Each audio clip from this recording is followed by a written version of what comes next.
Welcome to Sacrilegious Discourse. For this is what the Sovereign Lord says. Why do you need prophets to tell people who you are and what you want? If you can justify everything that the God of the Bible has done, then you can justify any of your behavior. A lot of this mentality is trickling into what is now mainstream right-wing Christianity. I am capable of empathy greater than this God of the Bible. This is a Bible that they tell kids. This is the good Lord. This is the good book. He is fantasizing about murder, mass murder. Head over to sacrilegiousdiscourse.com right now to find out how to leave us a review or support us on Patreon.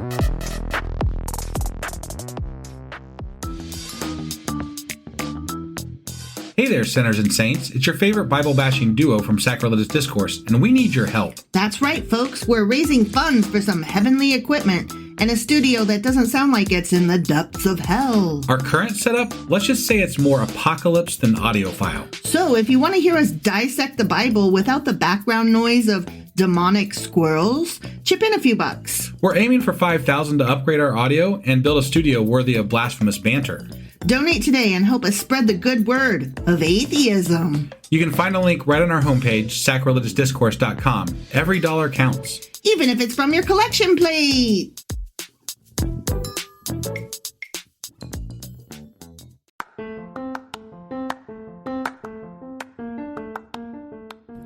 Welcome to Sacrilegious Discourse. I'm husband. And I'm wife. Together we're reading the Bible for the very first time.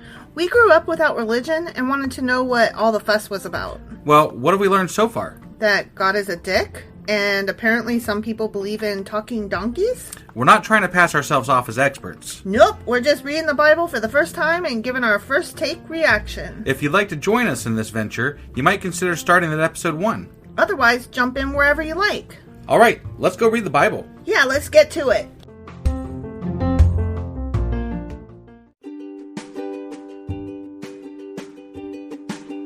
Hey wife, did you know that Anchor is sponsoring our show? Really? Don't we use Anchor to distribute our podcast on Spotify and Apple Podcasts? Yeah, and we are on just about every other platform available as well, thanks to them.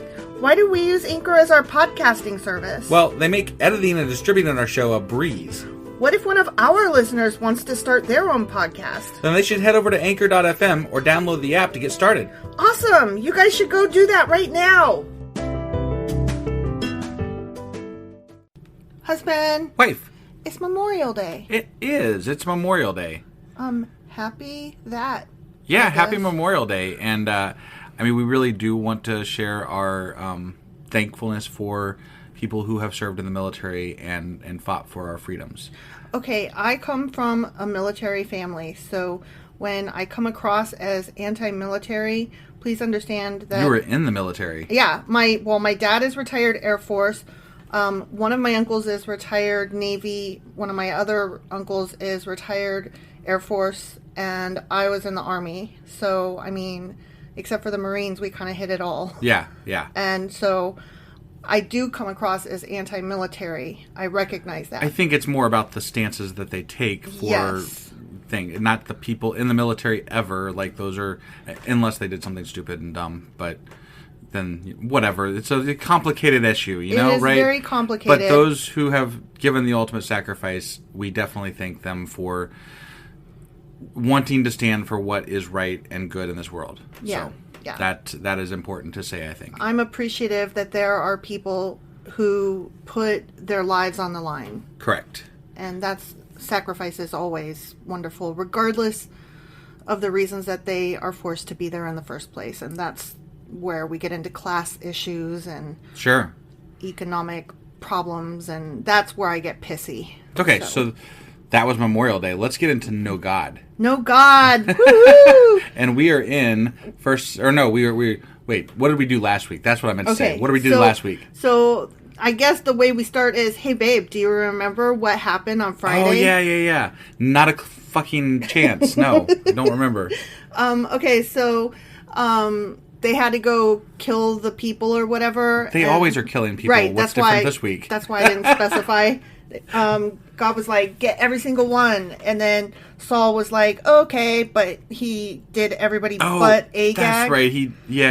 And then he didn't kill all the choice things. And then God told Samuel, I can't even believe I ever had him be king. Right. I regret this move. And then God took over and became king. Or something. Whatever, something like that. And, yeah. And Saul was like, but I did follow the rules. And Samuel was like, well, but you didn't, though. I mean, he didn't, exactly. I do question those rules that they make. I think that he followed them as he understood them. Right, yeah. That's my... No, and I don't know that there was much to understand, because honestly, it didn't feel like anybody knew the fucking rules back then. Right. So, whatever. And I mean, Samuel is just passing this down, and I think that he was kind of a grifty fuck, so... I think he also didn't like Saul very much. Right. That's just my opinion. Right, exactly. So... Yeah. So anyway, that was last week. That was 1 Samuel chapter 15, and today we are going to get into 1 Samuel chapter 16. Awesome. Let's go ahead and get into this. Let's do it.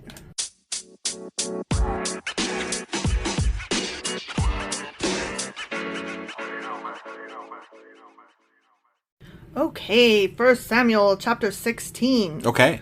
David, anointed king. Oh, okay. We getting into David. So I guess God didn't stay king very long. He's like, I'm going to put another person in, and it's David. God didn't become king. They said he wasn't human. Is David not human? I think David's human. Well, I think that what they said was something to the effect that the next one won't be have human foibles. And David is supposed to be descended from greatness and will be awesome or something. That's not what I read, and that's not what I heard and understood. Okay. I didn't read it. You read it. I know. But that's not what I understood. I don't think it specifically said he won't be human. No, it said... You were wrong. Okay, I believe you. I'm just saying. David is supposed to be, like, not totally human. Okay. So, he fits the bill.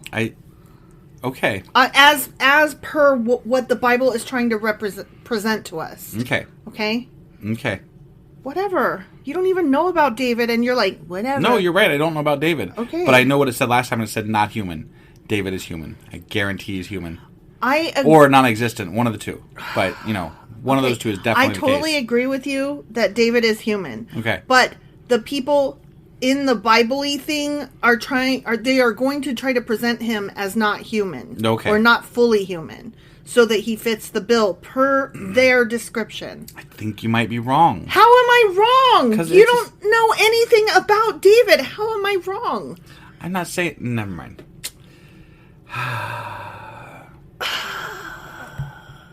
Okay, let's go. Okay, let's go. Now the Lord said to Samuel, you have mourned long enough for Saul.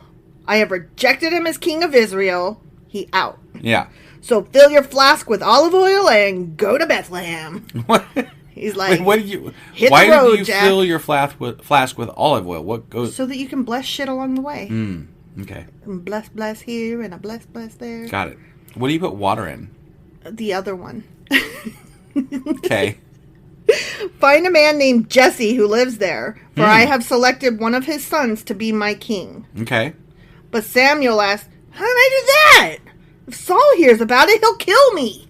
Wait, what? All of a sudden, they're making Saul out to be a murderer? Wait, how did they rein Saul in the first place if he's going to kill him for getting a new king? I have no idea. That doesn't make any sense. No, it's like we skipped a chapter somewhere. Right? Yeah, like Saul's a lot more powerful apparently than we thought. Mm-hmm. But yet they still took power away from him. I don't get that. Yeah, I don't either. Okay. And also he and his son took care of the fucking Philistines over there. Right. So maybe let's not kick him to the curb totally. According to the Bible, they were like he was like groveling to like stay alive last time, and now they're worried about him killing Samuel. Yeah, and that doesn't make sense. So here's what the Lord says. Okay. Take a heifer with you and say that you have come to make a sacrifice to the Lord. Mm-hmm. Invite this Jesse guy to the sacrifice, and I will show you which of his sons to anoint for me. Okay.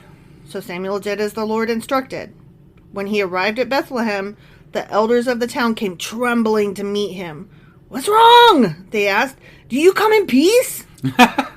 Shit, man. If that's a question you got to ask Samuel when he walks into your town, and you shit is not good in this town. Yeah. I am out. Give it a pass. Yeah. Yes, said Samuel. I have come to sacrifice to the Lord. Purify yourselves and come with me to the sacrifice. Okay. Then Samuel performed the purification rite for Jesse and his sons and invited them to the sacrifice too. Cool.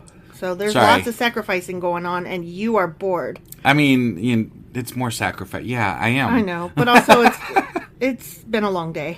Right, that too. When they arrived, Samuel took one look at Eliab and thought, surely this is the Lord's anointed. Because he must look, fancy or something. I guess he's the right look. I don't know. Yeah, he looks like a king. That guy looks like a king. He's like, that boy is hot. But the Lord said to Samuel, don't judge by his appearance or height, for I have rejected him. Definitely. The Lord doesn't see things the way you see them. And he's just talking to Samuel in real time. Mm-hmm. Like he's got his thoughts. He's like, wait, no, not that guy. He's got a piece in his ear. Yeah. Yeah. People judge by outward appearance, but the Lord looks at the fucking heart. Okay? I added the fucking. Yeah, I know. Then Jesse told his son Abinadab to step forward. Yep, I did sound that out. Abinadab. To step forward and walk in front of Samuel. But Samuel said, this is not the one the Lord has chosen. Nope, not him. Next, Jesse summoned Shemiah. But Samuel said, neither is this the one that the Lord has chosen. I could have guessed that. Yeah, I bet I know who he chooses. I bet I know who he chooses too. In the same way, all 7 of Jesse's sons were presented to Samuel. But Samuel said to Jesse, the Lord has not chosen any of these. Huh. Interesting. Then Samuel asked, are these all the sons you have? They're still the youngest, Jesse replied. Okay. But he's out in the fields watching the sheep and goats. It's almost like Cinderella came from this story. Right? Yeah. Like, oh, don't worry about that piece of shit. Send for him at once, Samuel said. Yeah. We will not sit down to eat until he arrives. Right. So Jesse sent for Cinderella. He was dark and handsome with beautiful eyes. Was he really? That's what it says. Yeah. So he's got good outwardly appearance? He does. And we can judge this time by appearance? This time we can. Okay. Yeah, but not the other times. Not the other times. And the Lord said, this is the one. Anoint him. Yeah. Is that how he said it? Yeah. I don't think that's how he said it. Because this boy was so fucking hot. Okay? Yeah. Okay. So as David stood there among his brothers, Samuel took the flask of olive oil he had brought and anointed Cinderella with the oil. David. Jesus. What? Nothing. You've not even called him David yet. You call him Cinderella every fucking time. David is Cinderella. Okay. I'm sorry, but that's where the story must have come from. It's bugging me. I'm like, you can't call it. That's not his name. That's what happened, though. Okay. Yeah. And the Spirit of the Lord came powerfully upon David from that day on. Then Samuel returned to Ramah. Okay. Yep. That's the end of that little section. Got it. Next section. Moving right along. David plays the harp for Saul. Of course he does. Ooh, for Saul, though. Playing the harp, huh? Is he going to put him to sleep? I don't know. Like Jack and the Beanstalk? Who knows? That's what happened in Maybe Jack he's going to win his favor by playing the harp so fucking good. And being pretty at him. Yeah, being pretty at him. Yeah. Yep. Now, the Spirit of the Lord had left Saul. Oh. Saul's all lonely, no Lord. Well, I mean, we kind of knew that. He was like, fuck off. They were going to kill him, for God's sake. I know. So. And the Lord sent a tormenting spirit that filled him with depression and fear. Oh, man. Sometimes I have depression and fear. Do you think God's fucking with me when that happens? No, I think God's not real. Oh, yeah, that's right. Yeah. Some of Saul's servants said to him, a tormenting spirit from God is troubling you. Let us find a good musician to play the harp. And of course it's going to be David. Whenever the tormenting spirit troubles you, he will play soothing music and you will soon be well again. Because that's how depression works, you guys. Right, just a harp. Yeah, that's somebody just plays... To be fair, we don't have a harp. Okay, but we have the internet that has the harp on it. But do you play the harp on the internet all the time? No, because when I am depressed, I don't want to listen to music. But maybe you should give it a try. The harp apparently fixes it. Okay, I don't want to. That's not how depression works. Well, I can't help but you're obstinate, you know? Oh, okay. You're going to get a kick in the wiener when this is over. That's what. All right, said Saul. Find me someone who plays well and bring him here. He should have said, and also make him pretty. Yeah. One of the servants said to Saul, one of Jesse's sons from Bethlehem is a talented harp player. Yeah. There is like zero plot twist here. Right. Not only that, he's a brave warrior, a man of war, and has good judgment. Oh, and he's also taking your spot as king. He is also a fine-looking young man, there and the Lord is with him. Yeah, bring him here. Oh my God. What? So Saul sent messengers to Jesse to say, "Send me your son David, the Cinderella, the shepherd." Did this happen before or after he got anointed king?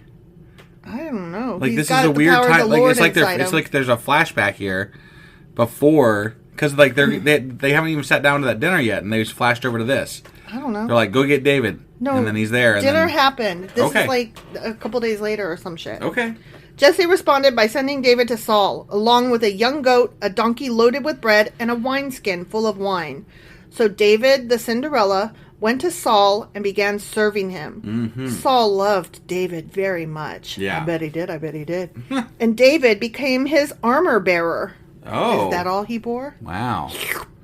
Then, see, this has got to be before he became a king. Right. Well, he's got the Lord inside him, so he's going to become according king. to you, he got something else inside him. Mm-hmm. Then Saul sent word to Jesse, asking, "Please let David remain in my service, for I am very pleased with him." And whenever the tormenting spirit from God troubled Saul, David would play the harp. Yeah, that's not all he played. Then Saul would feel better. I bet he did. And the tormenting spirit would go away. The end. Okay. Wait. That's wait. So hold on. That's the end of the fucking chapter. We anointed him king, and then we did a flashback to where he's serving David or serving Saul. He's anointed king by God, but it has not come to pass amongst the people, and so he's like over there, helping Saul out so that he can eventually easily slide into his place, is my guess. I don't know. This is weird to me. It's really weird. I don't know what's going on here. Beautiful guys that play harps. Yeah. What's weird about that? You have to ask the question. Okay. Come on. All right. Well, I guess we'll find out what the fuck happens tomorrow, right? Yeah. So that was that weird chapter in the Bible. That was 1 Samuel chapter 16, and tomorrow we'll read 1 Samuel chapter 17. All right. We'll see you guys then. Bye.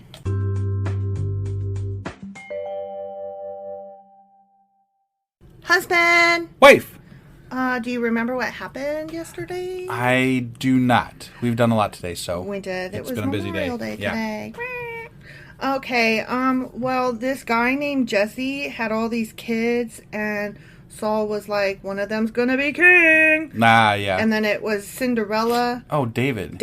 Yeah. That's right. And so then, Saul was like, you're the one.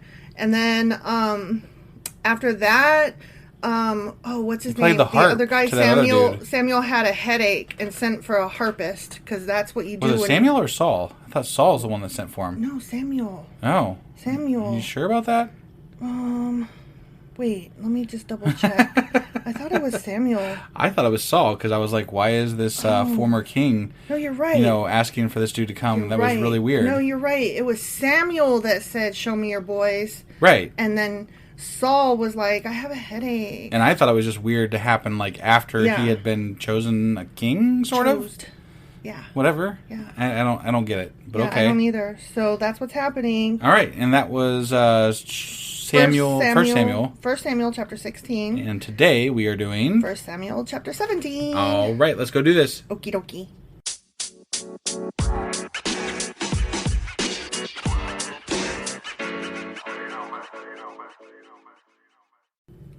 Okay, 1 Samuel chapter 17, and I'm so excited because you know what this one's called? I don't, actually. It's called David Kills Goliath. Oh, shit! It's a story it's I kind of know. We know this one. Yeah. That happens. It's famous. Mm-hmm. This is a famous one. Goliath is a giant. They jump right into it. David got, kinged, and then now he's going to kill a Goliath thing. Yeah.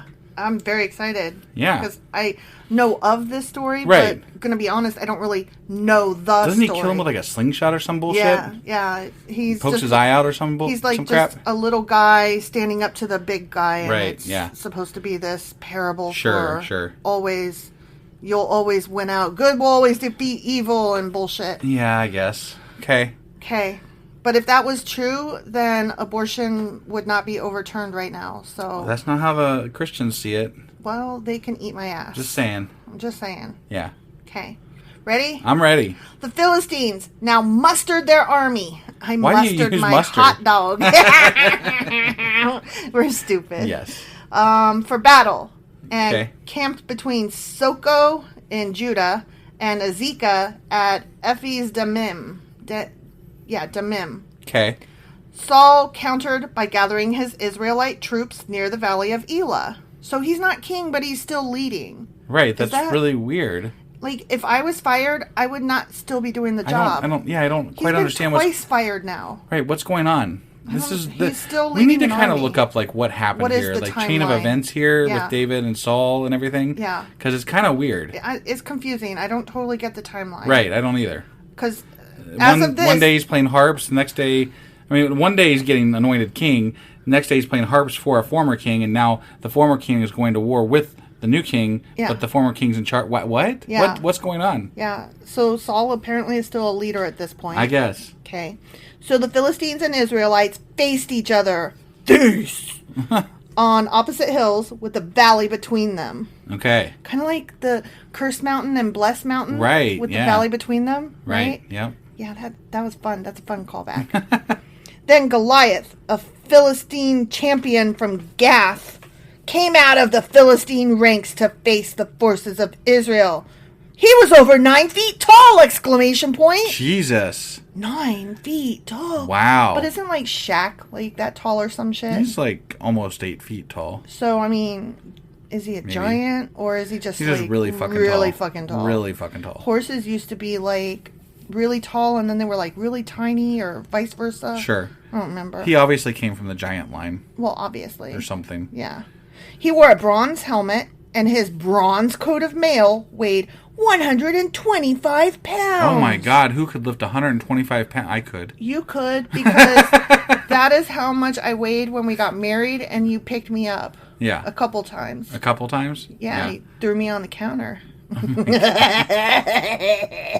What? Nothing. I'm just saying. You picked me up. Yeah. It happened. So, I mean, I'm not impressed. Right. Okay? Yeah.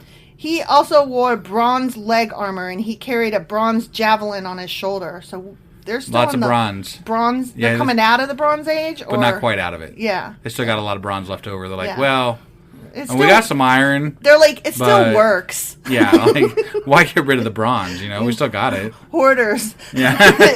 I might be able to use this someday. Right, yeah, exactly. The shaft of his spear. His shaft. Jesus. What? Oh my God. You know what? You married me. I did. You married a child. Was as heavy and thick as a weaver's beam. Tipped with an iron spearhead Why in the Bible? that weighed Why? 15 pounds. Why? I couldn't even pay attention because, I mean... Oh, my fuck. God, I'm so sorry. Okay, so he's got a spear, right? Yeah, and the shaft. It's tipped. I'm trying to... I was trying to grow up for a 15 minute. fucking pounds, man. Yeah, yeah. Laying that right out there. No, just the iron at the tip of the spearhead Shit, was 15 man. pounds. It's a heavy tip. He's got a good head. His armor bearer walked ahead of him. Yeah, he did. Carrying a shield. At least 15 feet ahead. Why was he carrying a shield? Stop! Get off!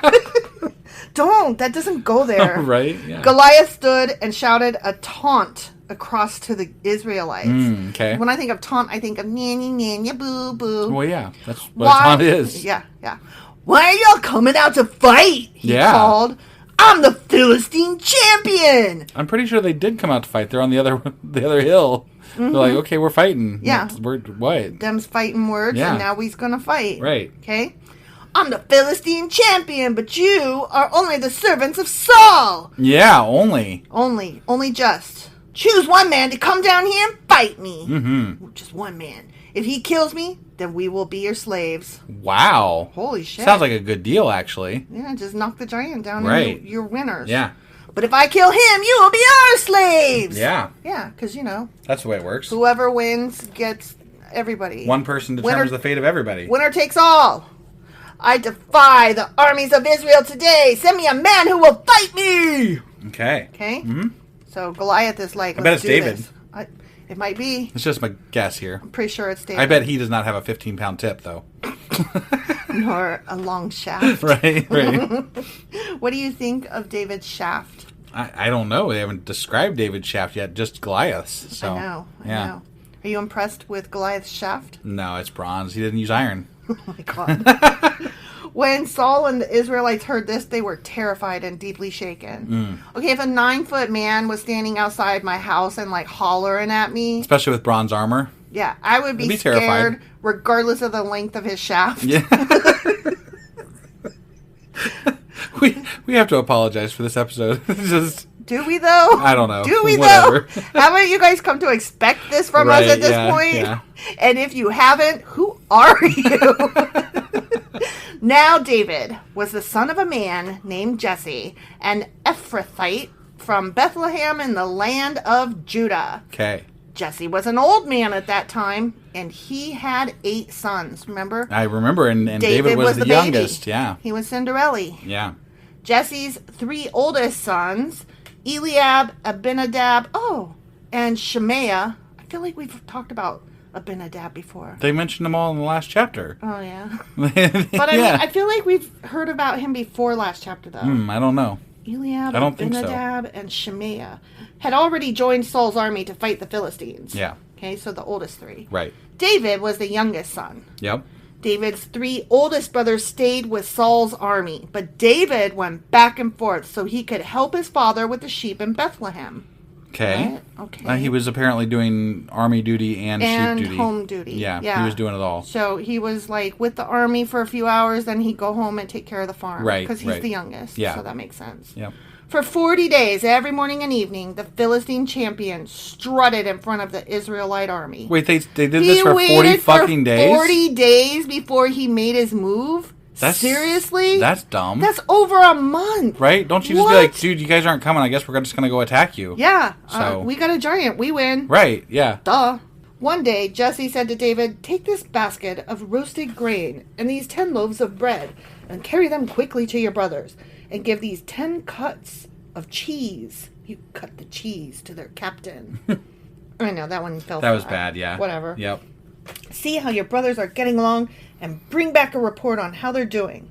David's brothers were with Saul and the Israelite army at the valley of Elah fighting against the Philistines. You know. Oh, so they are fighting them, I guess. I don't think they mean like physically fighting, just like they're there. Okay. They're there for the fight. Okay. So David left the sheep with another shepherd and set out early the next morning with the gifts, as Jesse had directed him. Mm-hmm. He arrived at the camp just as the Israelite army was leaving for the battlefield with shouts and battle cries. Oh, I was wrong. They are fighting. They're fighting. It wasn't 40 days of standing doing nothing. Right, they fought. It was 40 days of let's not mess with that guy and just go around right. him and just... Right, but I mean, you'd still have to mess with him, though. Wouldn't he be, like, leading the charge if he's all badass and everything? I would think so, but I think they're just like, let's take out this army first, and then... Okay. Soon, the Israelite and Philistine forces stood facing each other, army against army. David left his things with a keeper of supplies and hurried out to the ranks to greet his brothers. Hey, you guys! I know you're fighting! Hey, stop for a minute! I got bread for you! Right, yeah. As he was talking with them... I'm sorry, but if I was, like, in the middle of war and my sibling came up to me and was like, hey, can I talk to you for a minute? I would be like, I'm busy, fucker. Can you not see? Yeah. You Stop. see that big dude over there? We got to fight them soon. I'm trying to kill this person. Would you just? Right. As he was talking with them, Goliath, the Philistine champion from Gath, came out from the Philistine ranks. Then David heard him shout his usual taunt to the army of Israel. Oh, so this guy was like yelling for 40 days while they were fighting. And the Israelites were like, I'm not trying to hear that. Right. As soon as the Israelite army saw him, they began to run away in fright. Oh, so like they literally would taunt them and then they'd run away. Yeah. That's really dumb. Yeah. Okay. So the Israelites would be like, come on, let's go fight the Philistines for a minute. And they would fight for a little bit. And then the Goliath dude would come out and be like, nya nya boo boo, stick your head in doo doo. And they're like, fuck me, let's get out of here. Yeah. And Okay. so then they would run. Okay. I think They haven't learned their lesson after 40 days. No. But they've probably taken out quite a few Philistines. So. Maybe. I mean, I would hope they took out at least a few. I guess. Or else what the fuck are they even doing there? I don't know. Have you seen the giant? The men asked. He comes out each day to defy Israel. The king has offered a huge reward to anyone who kills him. He will give that man one of his daughters for a wife. Because, women are free to give away. Yep. And the man's entire family will be exempted from paying taxes. Oh, that's a good deal. Tax-free, just like churches. Right, yeah. Nice. For how long exactly, though? Like, how many generations does that last? Probably. But does it last more than one generation or just one generation? Probably him, his wife, and kids. And then I would assume that once his kids are grown up on their own, that it no longer applies. I mean, right. It's not for... I don't know. Curses last for 10 generations, so, That's true. Just saying. I would want to see the paperwork on this. Yeah, definitely. Read some fine print. You're going to go fight a 9-foot giant with fucking bronze armor, Mm-hmm. Yeah. I would say, too, though, that once he kills them, and we know he kills them because the header said so, that he definitely has some room to bargain. Yeah. I also have to ask this, though. Like, let's say that, they send David out and David failed, right? Mm-hmm. What's stopping them from just continuing to fight? Right. There's nothing really... Like, you giants said that now we're your slaves, but we say no, though. Right, yeah. Like... We're just going to keep fighting. What, are we going to be like, okay? Right? Like, no, I don't Same think thing with so. the Philistines. Like, I mean, why would they, if their giant lost, why would they be like, oh, we give up now? Right, like, you killed our giant, womp womp, guess we'll be slaves now. Right? Like, I don't think that's how that works. It's really dumb. But anyway. Is there some kind of honor code? I guess. I mean, I'm sure. Sure. Who could know? Whatever. David asked the soldier standing nearby, what will a man get for killing this Philistine and ending his defiance of Israel? Who is this pagan Philistine anyway, that he is allowed to defy the armies of the living God? Yeah.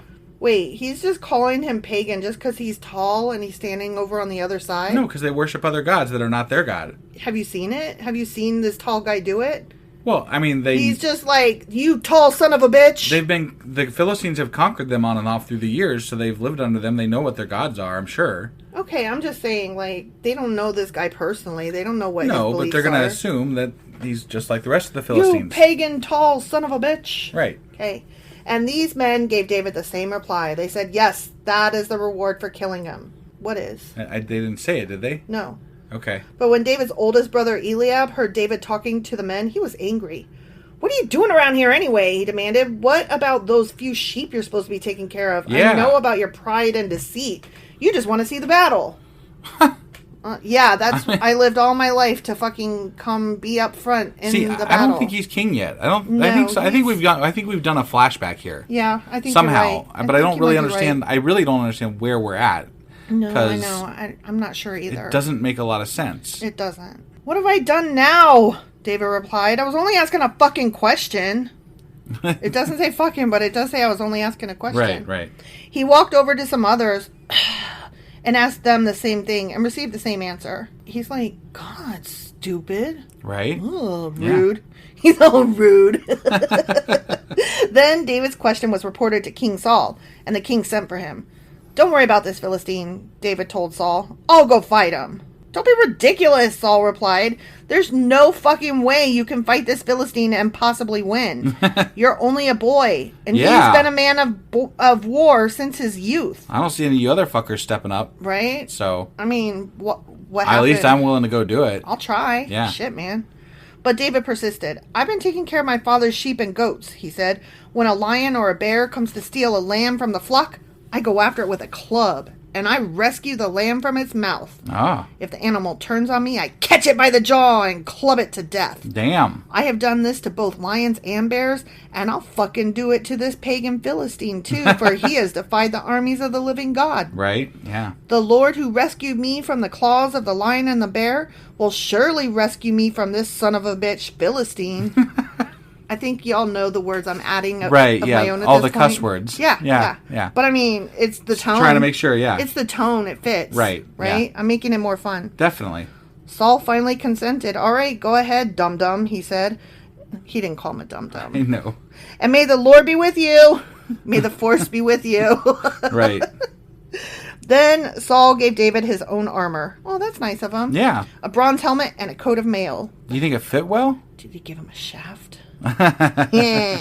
David put it on, strapped the sword over it, and took a step or two to see what it was like, for he had never worn such things before. Right. I can't go in these, he protested to Saul. I'm not used to them.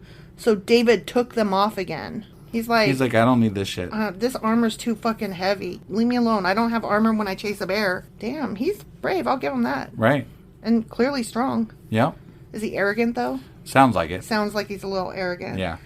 He picked up 5 smooth stones from a stream and put them into his shepherd's bag. Oh, yeah, that's right. Slingshot. Right, yeah. Then, armed only with his shepherd's staff. He's got a staff. Yep, he and sure does. Sling. He started across the valley to fight the Philistine. Goliath walked out toward David with his shield bearer ahead of him, sneering in contempt at this ruddy-faced boy. What exactly does a shield bearer do? Boy holds his shield. But how's that fair? He bears his shield. How is that fair? You get somebody to bear your shield for you? Yeah. Okay. Yeah, you are standing behind it, and they're holding it. Think of like when you see like those tactical moves when SWAT teams in movies come, and you've got the one guys with like the things of armor or like the car doors. You know, there's the ones that are holding the car doors, and then there's the people with the guns and shit like that standing behind them. Yeah. Armor bearer. Okay. Am I a dog? He roared at David.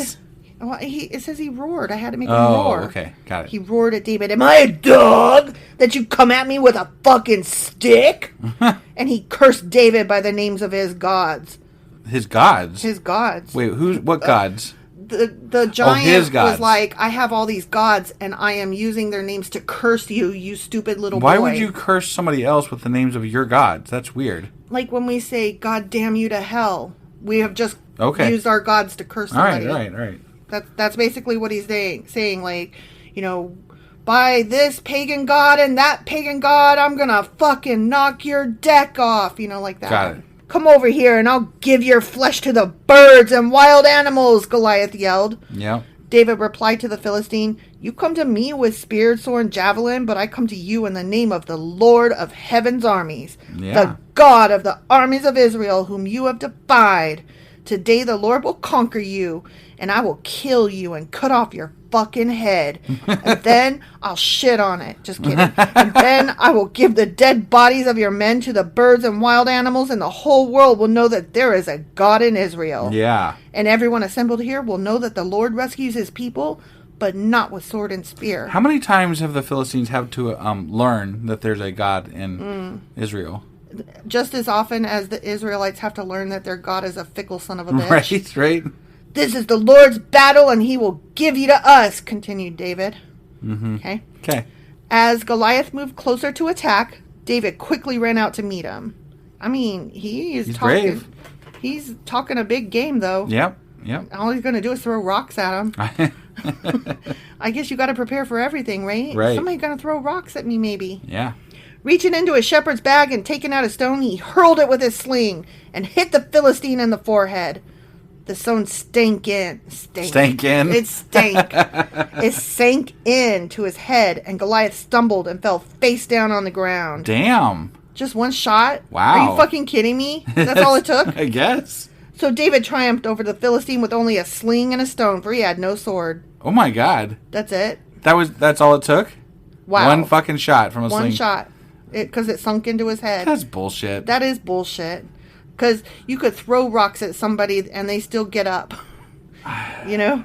Then David ran over and pulled Goliath's sword from its sheath. You know that heavy-ass thing? Yeah. David used it to kill him and cut off his head. Damn. And then he shit down his throat. Israel routs... we're doing another section now. Oh, okay. Yeah, it's just that it wasn't... Didn't break it up well. It didn't break it up. Got it. I hate this thing. Yeah, it's not good. It's not easy. Right. Okay, the next section, all of a sudden, is called Israel Routs the Philistines. Well, shouldn't they have just, automatically won because they beat Goliath? Yes. Okay. But that's not how it works. Again. Because, what we said earlier. Yeah. Because would you just be like, oh, okay, yeah, that sounds fair. Right. I'll just be your slave now. Yeah. Cool. When the Philistines saw that their champion was dead, they turned and ran. Oh, shit. Okay. Oh, they didn't keep fighting. So, yeah. Okay. No, they were like, bye. We gone. Then the men of Israel and Judah gave a great shout of triumph and rushed after the Philistines, chasing them as far as Gath and the gates of Ekron. I would be hanging in the back just doing a light jog. Right. And I'll be like, I'm just picking up the stuff everybody dropped. I'm helping. The bodies of the dead and wounded Philistines were strewn all along the road from Sharim as far as Gath and Ekron. They killed them. They killed them all. They killed them good. They killed them hard. Mm-hmm. Then the Israelite army returned and plundered the deserted Philistine camp. Yeah, they did. David took the Philistine... Oh, sorry. This is parentheses voice. Got it. David took the Philistine's head to Jerusalem, but he stored the man's armor in his own tent. Ah, okay. Okay. Yeah. All right. I mean, what did he do with his head? Probably put it on a spike to ward off any other Philistines from attacking. You got any more giants? We can throw rocks at these guys. Right? As Saul watched David go out to fight the Philistine, he asked Abner, the commander of his army, Abner, whose son is this young man? Abner declared. Actually, what he said was, I really don't know, but kind of sums that up. Sure. Well, find out who he is, the king told him. Yeah, so Saul's still king at this point. Yeah, I don't get it. No, it's I don't weird, either. Right? It's back and forth and back and forth and back and forth. There's definitely some like time warp shit going on. Let's do the time warp in the Bible again. Okay, so we'll find out who he is, the king told him. As soon as David returned from killing Goliath, Abner brought him to Saul with the Philistine's head still in his hand. Tell me about your father, young whippersnapper. And apparently this is before he played harp for him, too. Could be. Because otherwise he would know who he is. Yeah. He'd be like, wait, aren't you my fucking harp player guy? Right. For my headaches? Yeah, so we keep going backwards in time instead of forward in time. Yeah, this is weird. Yeah. Hey, tell me about your father, young man, Saul said. And David replied, his name is Jesse, and we live in Bethlehem. The end. Oh, that's it? Okay. It happened so fast that it took you a full second before you're like, wait, you just said the end. I mean, like, that was abrupt. I keep expecting to, like, learn why we keep going backwards in time as opposed to forward in time. He just killed a giant. Yeah, but, like... Calm yourself. Okay. He just won a battle for Saul, though. So, why... And they plundered. Is this the plundering that happened when they got pissed because they took stuff that they shouldn't have? I don't know. And if so, was David partaking in that taking things of things that they shouldn't? I don't know. Okay. Sure. I don't understand. I don't know what that's all about. It's all back and forth and wishy-washy. It really is. I hope this becomes clear because I'm really confused right now. Timey-wimey. Yeah, that. Yeah. All right. Well, that was 1 Samuel chapter 17. Wow, that was a burp. No, that was a hiccup. That was something. That was a hiccupy burp. Yeah. Okay, so that was 1 Samuel chapter 17. And tomorrow, we will be doing 1 Samuel chapter 18. All right, we'll see you guys tomorrow. Bye.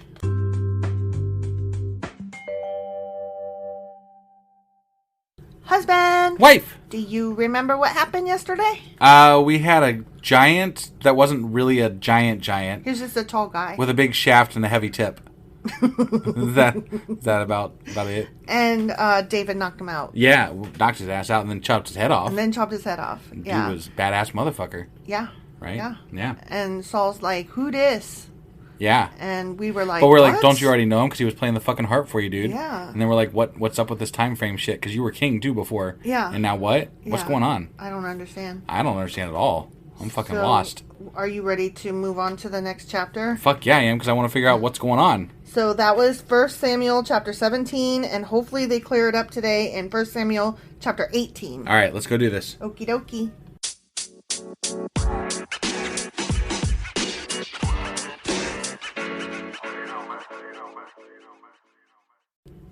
Okay, 1 Samuel chapter 18. Okay. Jonathan's covenant with David. Who the fuck's Jonathan? Saul's son, remember? He's the one that was like, hey, let's go pick a fight over there, and then he ate honey. Oh, wait, so we're back to that now? That guy. I don't, like, this book is bouncing all over the fucking place. Saul's son, Jonathan. Yeah, no, I got it. He's going to make a covenant with David. Okay. I think they're probably the same age range, so they're like, let's kick it. What happened to all the shit that happened before all this? I don't understand what's going on. It's out of order, clearly. Yeah. I don't know. I'm going to look it up this weekend and see if I can find some semblance of timeline to help clear things up. Okay. Yeah. It's definitely number one on our Q&A for Saturday. I'm frustrated. I know, because you want to understand it. Yeah. And they're not making it easy. No, they're just like, we're just going to talk about this now. Right. And then, oh, wait. No, now we're going to talk about that. Right. And maybe we'll talk about this thing over here. But then in between, and then after, and then before, but nowhere that's going to make sense. Exactly. So. I think you understand. Not at all. After David had finished talking with Saul, because, David's like, who dis? Sure. And Saul's like, who dis? Right. And David's like, the badass motherfucker that just took down your giant. Right. Yeah. Bitch. Yeah. So after that, David met Jonathan, the king's son. So Saul's son. Okay. Okay? Mm-hmm. There was an immediate bond between them. Oh. That's right. See, Okay. they're going to kick it. Yeah. For Jonathan loved David. Oh, Oh, I think that they were a couple. You They were think? sweethearts. You think? Yep. I think they were sweethearts. That's cool. Yeah, whatever. Yeah. They should talk about Love it is more. love. They should talk about it more so that, Christians can shut the fuck up. Right. From that day on, Saul kept David with him and wouldn't let him return home. And Jonathan made a solemn pact with David because he loved him as he loved himself. Yeah. That's interesting. They were the way he tight. loved himself at all times? Yeah. Okay. Just checking. Yeah. They were tight. Yeah. I think they were lovers. I mean, I don't know. They were besties and they were lovers. Definitely could be interpreted that way, couldn't it? Mm-hmm. Which is fine. I'm not making Because they fun of them kept for him that. with them. Yeah. Like, they kept him. Yeah. That's what I'm saying. I'm not making fun of them for being gay at each other. No, but if it is, then we should admit I'm making it. fun and we should, of Christians. Yeah, then we should be like, whatever, Christians, it's in the Bible. Yeah. Fuck Jonathan off. and David, they were in love. Yeah. At the very least, they are in love. Like, Yeah. Jonathan is at least in love with David. Yeah. So Yeah. that's what it says. It says it right there. Yep. He's Yep. in love. Jonathan sealed the pact by taking off his robe. Yeah, he did. What the fuck? And giving it to David, together with his tunic, sword, bow, and belt. Yeah, he did. That's very interesting. Whatever Saul asked David to do, David did it successfully. So Saul made him a commander over the men of war, an appointment that was welcomed by the people and Saul's officers alike. Okay. Because he killed a fucking giant. I mean, yeah, that'll do it for you, And right? Jonathan's like, you got a nice staff now. Still a child. Right. Okay, next section. 'Kay. Saul becomes jealous of David. Jesus Okay. Christ. But again, I'm curious, where was the fucking harp playing? Because at some point, I don't know. he played harp for him. I don't know. I don't know. I'm not on that right now. But could you imagine getting jealous of your child's either significant other or bestie? No. And being like, you're spending too much time with that person, No, child but of mine. I think it has more to do with his leadership ability, probably, because that's where this is heading, because he made him a leader of people, so... Oh, that's true, because he's going to be the next king. Well, I mean, hypothetically, maybe he is already in... Right. I don't fucking know what's knows? going on here, so... When the victorious Israelite army was returning home after David had killed the Philistine. Right, but then they killed them all. Right. He So- didn't just kill the Philistine, y'all. He killed a fucking giant. Right. Which was only a 9-foot tall guy. With a goddamn rock. Yeah. Killed him with a rock. Yeah. Women from all the towns of Israel came out to meet King Saul. King Saul, huh? Whatever. Yeah, They just that's came out why for they David came. is Yeah, what they came out for. Fuck you. They're like, yeah, we're going to meet Saul, quote unquote. Mm-hmm. Yeah. Quote unquote. They sang and danced for joy with tambourines and cymbals. That's why he had a headache. Yeah. Yeah. This was their song. Saul has killed his thousands, and David his 10,000s. Okay. 10,000s, huh? I guess. I didn't know that David killed his 10,000s. So apparently David's becoming quite the military leader, huh? Yeah, Saul only killed thousands. Right. David killed 10,000s. See, that's why they like him better. This made Saul very angry. Yeah. What's this? He said. They credit David with 10,000s and me with only thousands. Well, Next, they'll be making him their king. They will. That is exactly what's going to happen. Yeah. It's almost like you read the Bible or something. Right, yeah. Because it already happened in the Bible. Exactly. We got a sneak peek. But I have to throw this out there, though. When they made him king, David king, in a previous chapter, Yeah. right, he was still just a simple youngest farm boy. Yep. That was, so like, it's almost like two people wrote this book. And they combined it. Yeah, because I'm like, this is not Yeah. making any fucking sense. No, I think that several different stories got edited together here, and they Right? just didn't do a very good editing job. Yeah. Yeah. So from that time on, Saul kept a very jealous eye on David. So I guess he did not ask him to come play harp. I mean, that's what it sounded like to me. Would you ask somebody that you hate to come play harp for your headache? That's not usually how that works. No. Because there's a lot of people, not a lot of people, there's like 3 people that I super fucking hate. And even if I found out that they played good harp, they ain't playing harp for me. I'll suffer with this fucking headache, and I'll take some Tylenol or Excedrin or something. Right. I can't place where he would have played harp. Like this is doesn't make sense. This is wrong. Something is wrong with the Bible time frames here. Something stinks in Denmark. Well, I mean, do you know what that's from? Yeah, it's from Hamlet, right? Oh my god, I'm so impressed that you knew that. It doesn't stink. It smells fishy. Something is fishy in Denmark. Whatever. Yeah. Yeah, but still, wow. Wow, it's Hamlet, for God's sakes. I know. It's just that you haven't read, like, a ton of Shakespeare. No, I haven't read a ton, but, I've watched the movies. Okay. I'm just saying, like, I'm impressed. You're not as dumb as I thought you were. Oh, just thanks kidding. for that. Just kidding. Love you, honey. Yeah.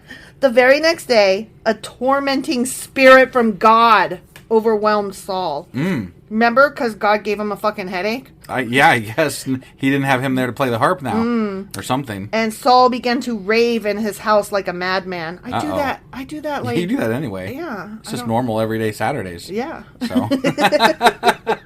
David was playing the harp as he did each day. Wait, what? David played the harp every day. Okay. Well, what? But okay. What is going on? Like this is no. What is happening? What is happening? But Saul of the headache and the mad spirits had a spear in his hand, and he suddenly hurled it at David, intending to pin him to the wall. But David escaped him twice. So apparently, David was playing the harp for him. This was I'm really, really not understanding the story. It's really baffling to me. Here's the thing. Because he loved David, according to the first story that we heard about the harp playing. Yeah. And he was like all, into David. And so Jonathan and David are besties. Right. And probably lovers. Okay? Yeah. And here's the thing. So Daddy Saul is getting annoyed. And then he gets jealous. And then he gets a headache. And he starts getting... crazy, and that's when he starts throwing the spears. And he throws a spear. But I'm guessing that thing where he asked for David to play him the harp probably fell somewhere in there. Yeah, I got it. I mean, it's just the way they told these stories is really weird. Yeah, no, I agree. And especially the king bit. Like, I'm it's really all bad. confused about that. It's all bad. Okay. Saul was then very afraid of David, for the Lord was with David and had turned away from Saul. Yeah. Saul's been fired twice now. Wait, Saul was the one that threw the... Mm-hmm. Okay, but then he was afraid because he missed? Yeah, because listen. I'm listening. You go to your enemy and you throw a spear at him and dude escapes twice. And after having escaped twice, you remember he killed a fucking giant and the people love him. And my son is his bestie. And he killed tens of thousands. Yeah. Aren't you going to be a little bit worried? Maybe not afraid. That's like a really strong term. Sure. But you would be... concerned. I mean, you did try to kill the dude. So. Right. You're going to be alert. Like, this guy now knows that I hate him. He now knows that I want to kill him. And he killed a fucking giant with a rock. He's got everything on his side. Right. So, yeah, you would be worried. Sure. Okay. Finally, Saul sent him away and appointed him commander over 1,000 men. And David faithfully led his troops into battle. After having a fucking spear thrown at him? Twice? Well, yeah, he can't just kill him. The people will be like, the fuck? Okay. So he's like, fine, clearly I can't kill you because I missed twice, so go command some leaders over there. Get away. Get away. What a weirdo. Right? Yeah. David continued to succeed in everything he did, for the Lord was with him. Right. Of course. That's why I do so good at everything. Just kidding. When Saul recognized this, he became even more afraid of him. Yeah. Yeah, that makes sense. It's fair. Sure. Yep. But all Israel and Judah loved David because he was so successful at leading his troops into battle. Yeah, he was the most successful. He was the most battley. Of all the battlers, he was the battleliest. Right, yeah. Question. What? They beat the Philistines, right? I mean, who else sometimes. They battling? Anybody? Okay. I don't fucking know. I'm just curious. Like, can you guys take those a rest? Those dudes over there and the other dudes over there. Why can't they just rest? Just live. Just live your best life. Just calm your tits. Live. Right, you know? right. One day, Saul said to David, I am ready to give you my older daughter, Merab, as your wife. Because he was going to do that for whoever killed the fucking giant. Yeah. So, But first, you must prove yourself to be a real warrior by fighting the Lord's battles. Well, fuck you. I killed the fucking giant, dude. Yeah, that was not in the fine print, motherfucker. I will take my bride now. Right. Not that I approve of just, like, giving women away as cattle. But, you know, you made a deal. You did make a deal. Hold up your fucking bargain. And this is old times when women didn't amount to shit, apparently. So I wonder how Jonathan is going to feel about all this. I don't know. It seems like they kind of just skipped over him. They're like, yeah, they were best friends and now nothing. Maybe they will figure their shit out. Got it.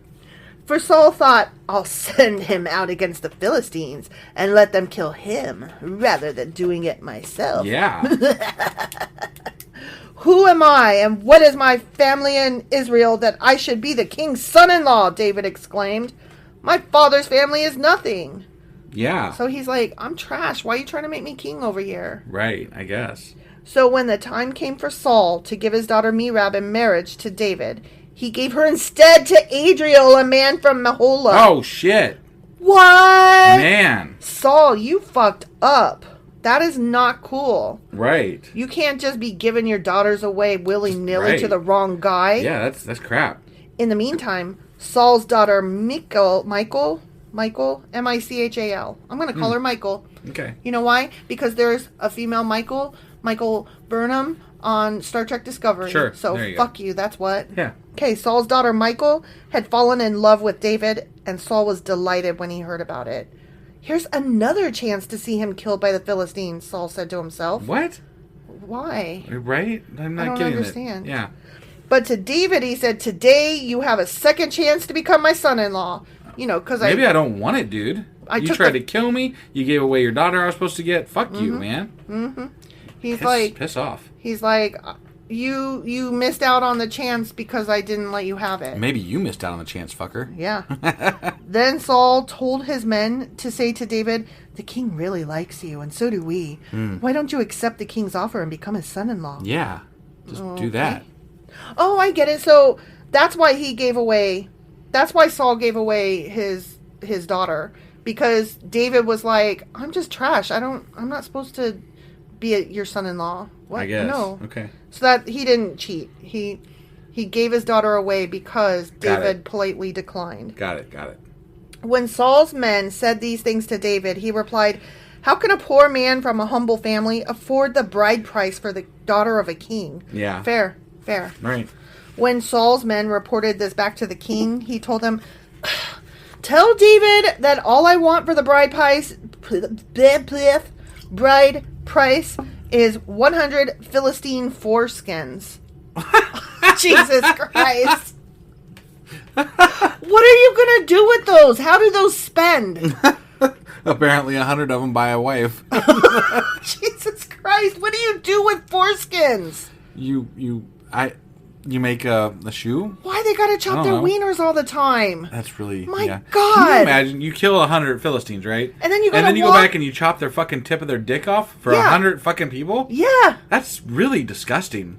Why are men so into their fucking wieners? Specifically, God. Why is God so into fucking foreskin? Why is God about men's dicks? Yeah, Why? It's really weird. And it's a very sick I think Sigmund obsession. Freud would have some things to say about this. It's a weird obsession. Yeah. It's not healthy. It's really not. You guys think about your dicks all the time.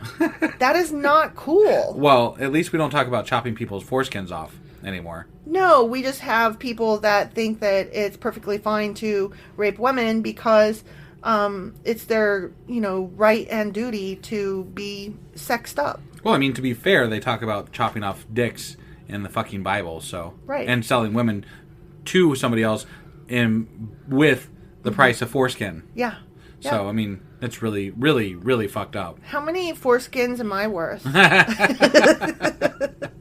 How many foreskins would you pay for me, honey? I wouldn't pay a fucking single one. No, rude. I'm not cutting off anybody's foreskin for you. I'm sorry. Oh my God. What if you had to? What if there was no choice and you got to name the price? How many? What does no choice mean? Like they're going to kill you if I don't do it? Yeah, you got to chop off some dicks. Well, then whatever they need me to do, I guess, to save your life. But that's it. That's all I'm doing. Okay, so you name the price. One. One. You hear that, folks? I am worth one foreskin. You said I get to name the price. I'm only chopping one. If I got to chop some, that's all I'm doing. One. Well, I wonder how much all of your ex-girlfriends were worth. None. Nice answer. Yeah. Okay, so you can pay 100 Philistine foreskins. Vengeance on my enemies is all I really want. Yeah. They're dead! Right, yeah. They're dead! Why do you need their fucking tip of their dick? They're either in hell or heaven or just dead. Nowhere. Right. You already got your vengeance by killing them. Right. The tip of their dick does them no good one way or the other. I mean, I guess it's kind of like the Indians when they would take the person's scalp, but I think that's a lot cooler than, I mean, as far as killing people goes. Insofar as peeling things off of people? You just the scene when you're grabbing some dude's dick and then chopping it off, just obscene and gross and I'm trying to imagine it. You gotta grab 100 guys' dead dicks. Dead guys' dicks. Dead dick. And you're not supposed to be touching corpses. No, yeah. So, you gotta hold them down and you gotta chop it first. Yeah. And then kill them. Well, but Jesus Christ. I doubt that they did it that way. They probably did it afterwards, so then they're unclean on top of it. Yeah. If they're following the Bible and doing everything correctly. Yeah. Which they probably aren't, so. Right. That's what I'm saying. They are supposed to do the dick first and then kill. But what they're probably doing, because it's easier, is killing them all and then chopping dead dick. Well, yeah. You can't... How could you precision cut a fucking foreskin? I mean, unless you're just cutting the whole damn dick off. Even then, to cut a dick off while they're still alive is going to be... I don't know. Maybe they had a professional foreskin... Dick chopper? Yeah. Yeah. Like a cigar cutter. A dude came behind and... Yeah. They just took him prisoner, right? And then chopped off the tip of their dick. They took him prisoner. They tied him up. And then somebody came along behind and was like, 1, 2, 3. And then they just finished him off and killed him. God damn it, you missed one. This is only 99. Because he stole one. Right, yeah. For his bride. Right, yeah. It was you. You stole the one to pay for me. Yeah. But what Saul had in mind was that David would be killed in the fight. Of course. David was delighted to accept the offer because he was very excited about Dick. Yeah, clearly. But no, now he gets to pay Saul something. Okay. For his bride. So. Okay, but let's be clear. The word is delighted. He's very happy about touching Dick. Yeah, no, he definitely is. I'm sorry. Yeah, right. He's gay, and that's fine. That's fine. I just wish Christians were as fine with it. Before the time limit expired, he and his men went out and killed 200 Philistines. Then David fulfilled the king's requirement by presenting all their foreskins to him. So 200. So he went above and beyond. He went above and beyond. He's like, here's double. Right. So Saul gave his daughter Michal to David to be his wife. When Saul realized that the Lord was with David and how much his daughter Michal loved him, Saul became even more afraid of him. And he remained David's enemy for the rest of his life. Oh my God. That's stupid. Like, literally, he's married to your daughter. Right. And he's favored by God, and you're going to be mad and angry at him and scared of him? A petty little bitch. Man. These dudes were all just petty little bitches. Maybe you should, warm up to him and then, gain some of that favor, you know? That'd be the smart thing to do. What are you doing right? Right. Teach me how to slingshot some flat rocks. Teach me how to kill thousands instead of... Right, tens of thousands. Right. Instead of thousands. Yeah. Teach me how to chop dick. Right, yeah, you need to slice that dick real good like him, so... Every time the commanders of the Philistines attacked, David was more successful against them than all the rest of Saul's officers. That's awesome. He's the best. Probably because they were all scared to get their dicks chopped. Probably. They're like, I would be afraid. This motherfucker, he's going to take your dick tip. Yeah. You better be scared of that guy. Look out. He's a dick tip chopper. Dead dick tip chopper. Right, yeah, that. Cool. I'll try to say that 30 times. No thanks. So David's name became very famous. The end. Yeah. I mean, he was famous before this. He fucking killed the goddamn giant. And he was king. He what happened to the fucking king shit? And he was the harp playing Excedrin. Right, yeah. I'm still lost a little bit. I get that the harp playing was intermixed in this story somewhere. Right. But the king thing happened before all this and still has not happened again. Right. In this new story that they're telling. And what I don't understand is Okay, so I think there's like 31 chapters in 1 Samuel. Okay. Okay? Mm-hmm. One would assume that we're heading towards the end of Samuel's life, but there's a whole second book of Sam. Right. You know? Yeah. So I'm like, what else is left for you, my dude? Well, I mean, Samuel is somebody different than Saul. Like, right now it's Saul and David, right? Right, but... We're not really hearing a whole lot from Samuel at the moment, but maybe Samuel comes back in as a king picker again at some point for a second king or something like that. I guess. Like, he's a prophet, right? So maybe that's what his gig is, he's being a prophet. Dick too. So... I guess. The whole thing is stupid. Plus, they still got to make David king again. I know. So... I know. Or something. It just... You know. I don't know. The whole thing doesn't work. It doesn't work for me. No, the Bible's really dumb, especially the way they fucking tell it. It's never right. Like, the way they tell it is all broken up and... Bad. And bullshit. It's all bad. Yeah. All right. That was 1 Samuel chapter 18. Maybe tomorrow they'll get their story straight for 1 Samuel chapter 19, but I doubt it. All right. Well, we'll see you guys then, though. Bye. Bye.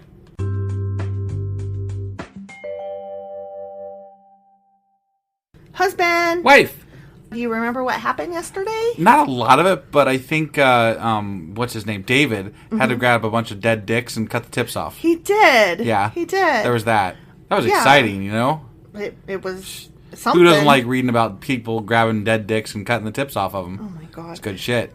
Anyway, first he was besties with Saul's son, Jonathan. Right, right. And I believe that they were probably more than friends. You know, it would make the Bible a little bit more tolerable if that was believed and part of it. I think so. And then Saul went nuts.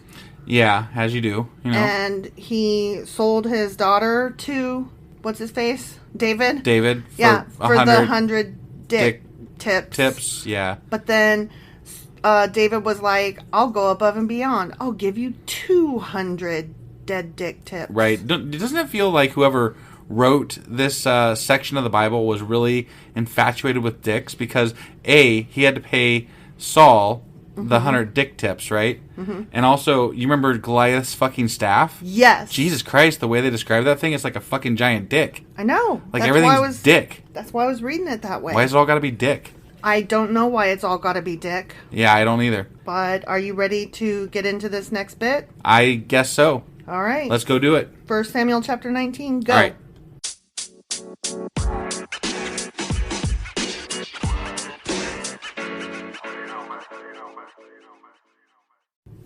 Okay, 1 Samuel chapter 19, Saul seeks to kill David. Oh, I mean, he already sought to kill David. Well, now he's going to... Remember he threw 2 spears at him? He did.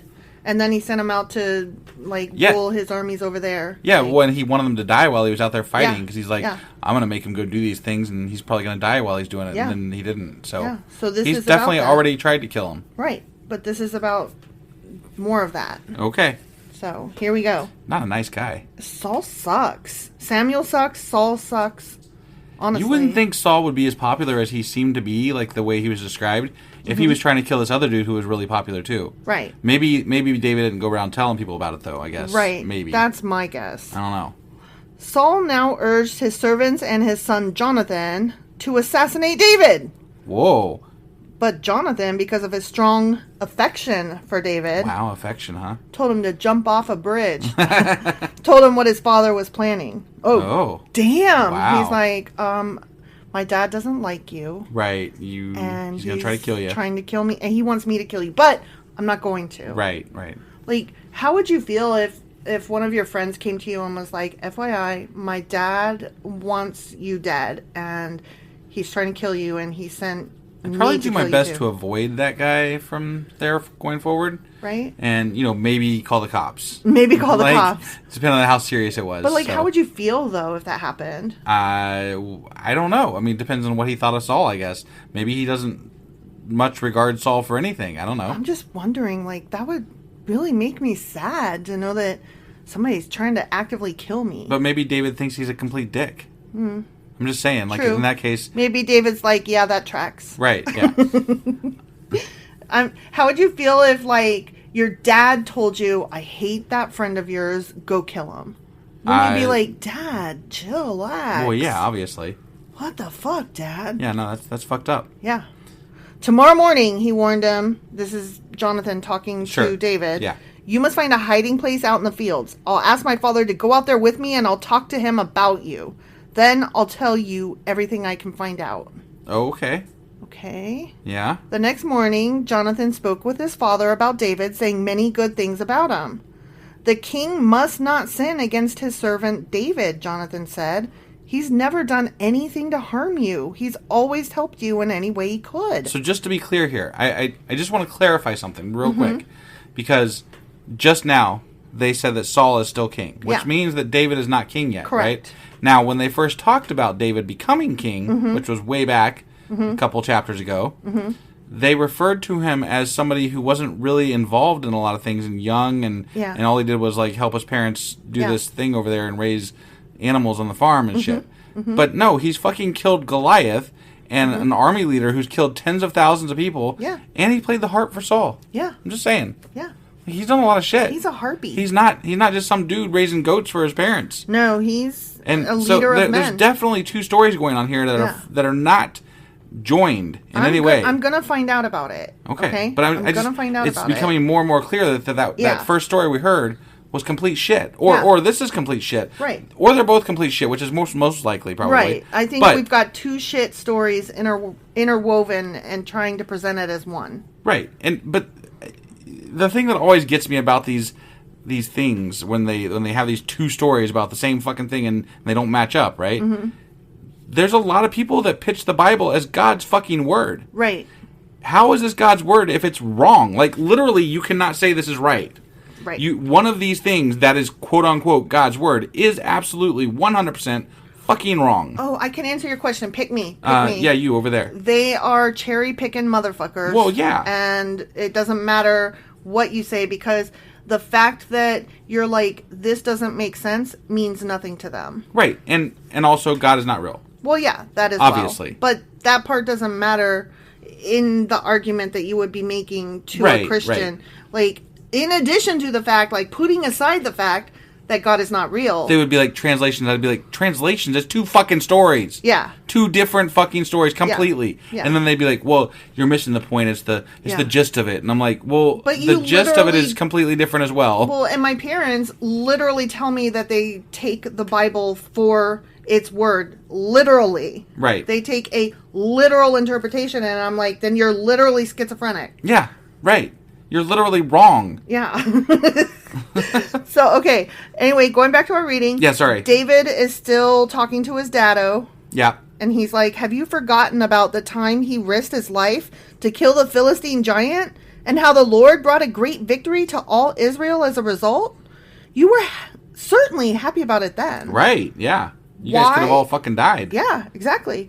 Why should you murder an innocent man like David? There's no reason for it at all. Yeah. Fuckface? My God. You're just a jealous fuck. Dad. Stop this shit. Right?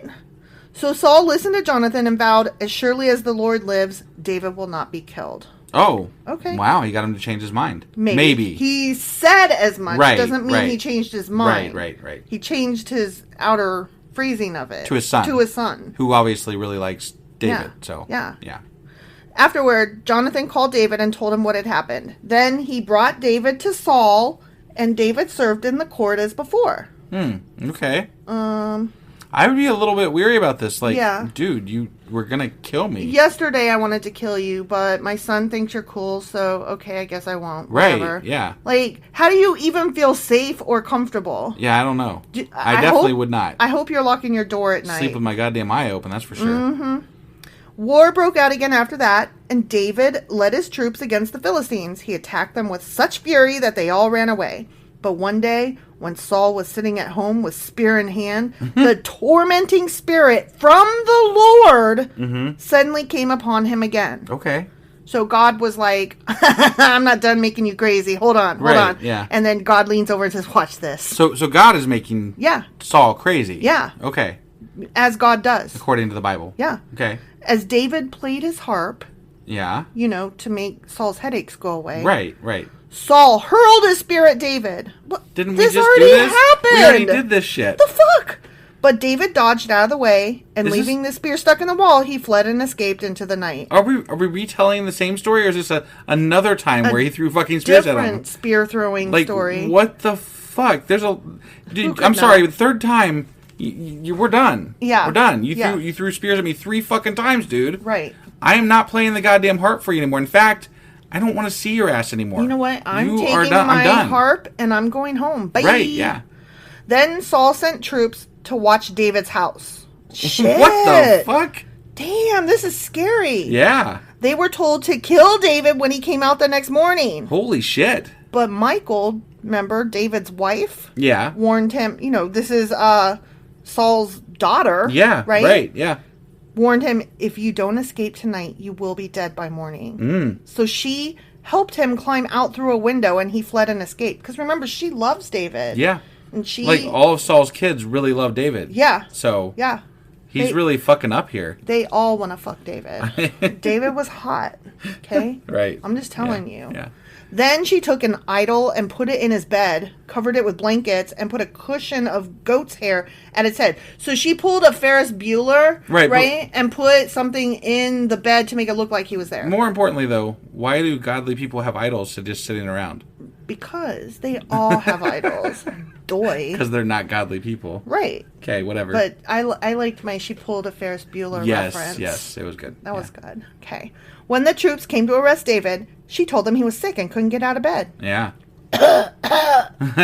Like when Ferris Bueller was playing on the piano. Right. Right? Yep. But Saul sent the troops back to get David. He ordered, bring him to this bed. Bring him to me in his bed. They're going to pick the fucking bed up and bring it over? So I can kill him.